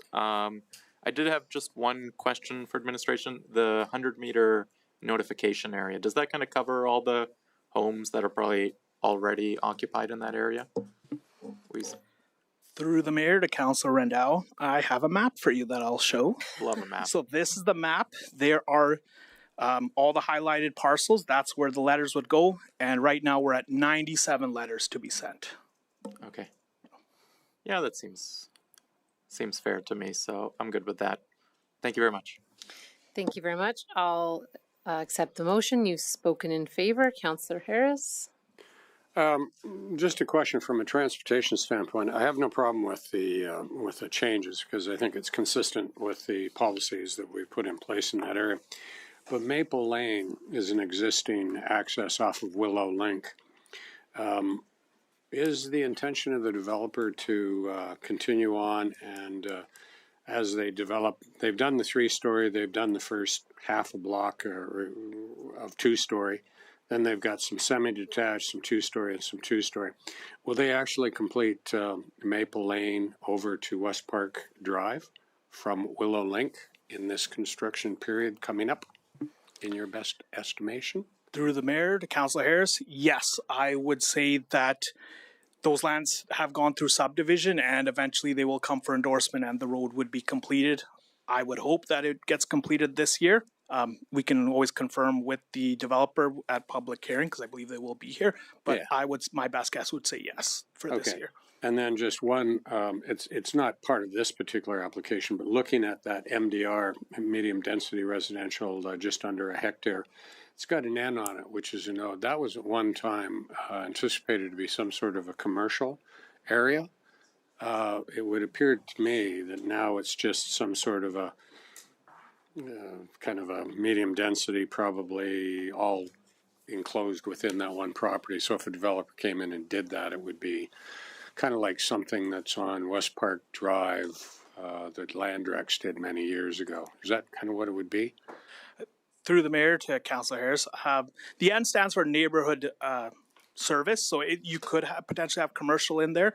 I believe policy within the West Park Area Structure Plan does say medium density with the possible commercial component to it. However, like I said, it is still to be planned, so it might be a little preemptive to guess. Yeah, I only ask that not to be preemptive, but to ultimately understand what the build out of that area, because ultimately that's going to effectively finish that area of West Park in terms of Qualico's land ownership. notwithstanding what Landerex is going to do down in the lots that they will bring on this year now that they've filled in that balance. So I was just curious about that. So we'll stay tuned, in other words. Okay, thank you. Thank you very much. Not seeing anybody else. Councillor Randhawa, anything on close? No, just look forward to seeing public hearing and second and third reading. Thank you very much. I'll close the motion. Please cast your vote.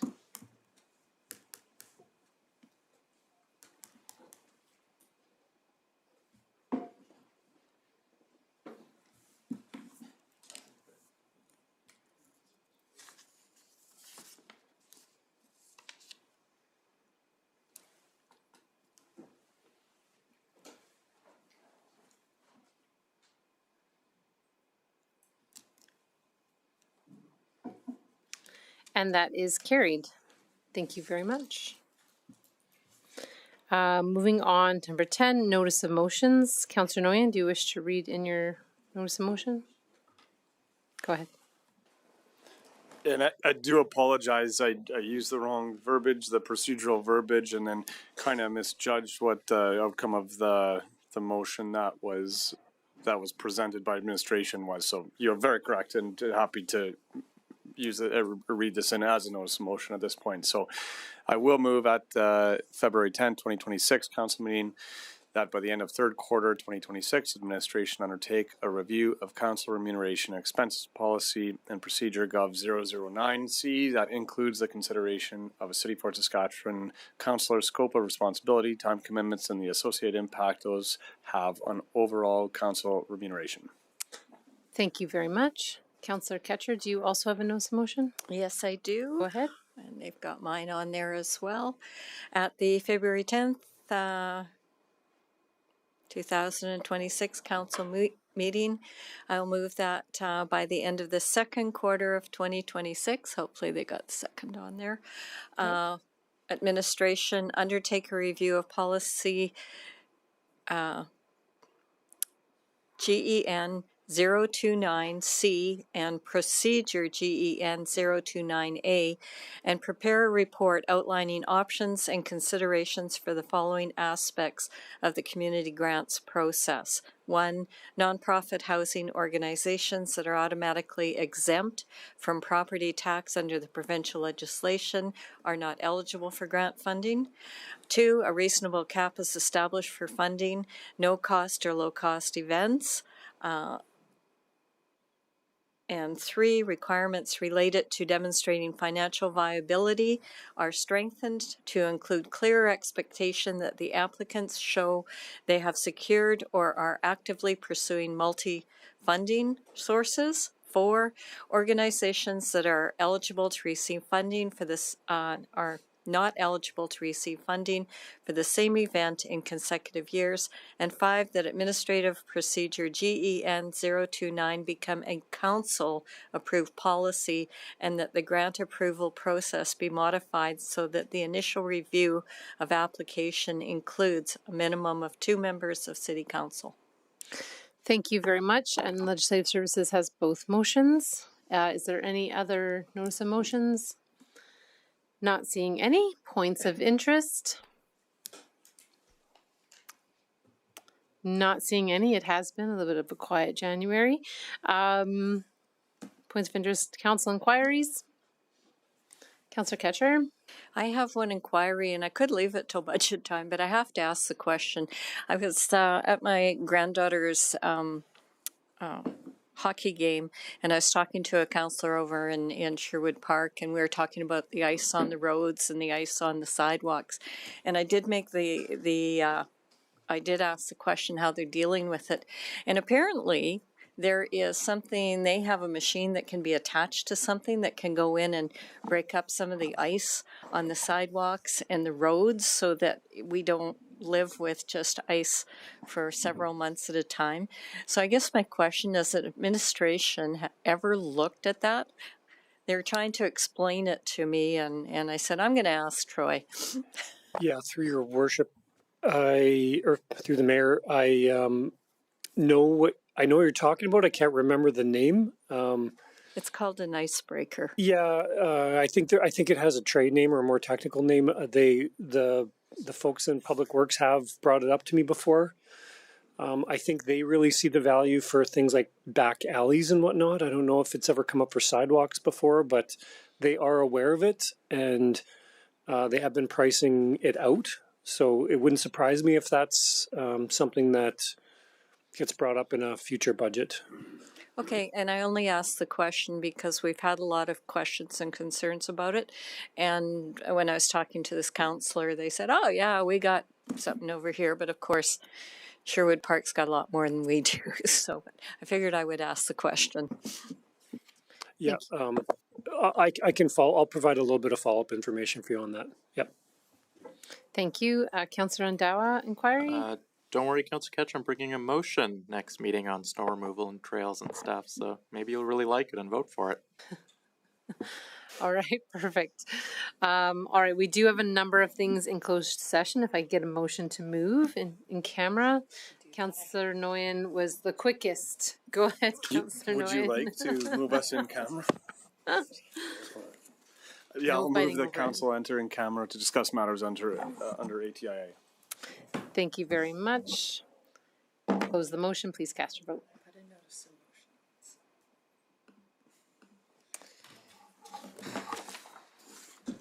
They won't forget you in the minutes. They won't forget you in the minutes. And that is carried. Thank you very much. Those things are. Parks brags about a lot.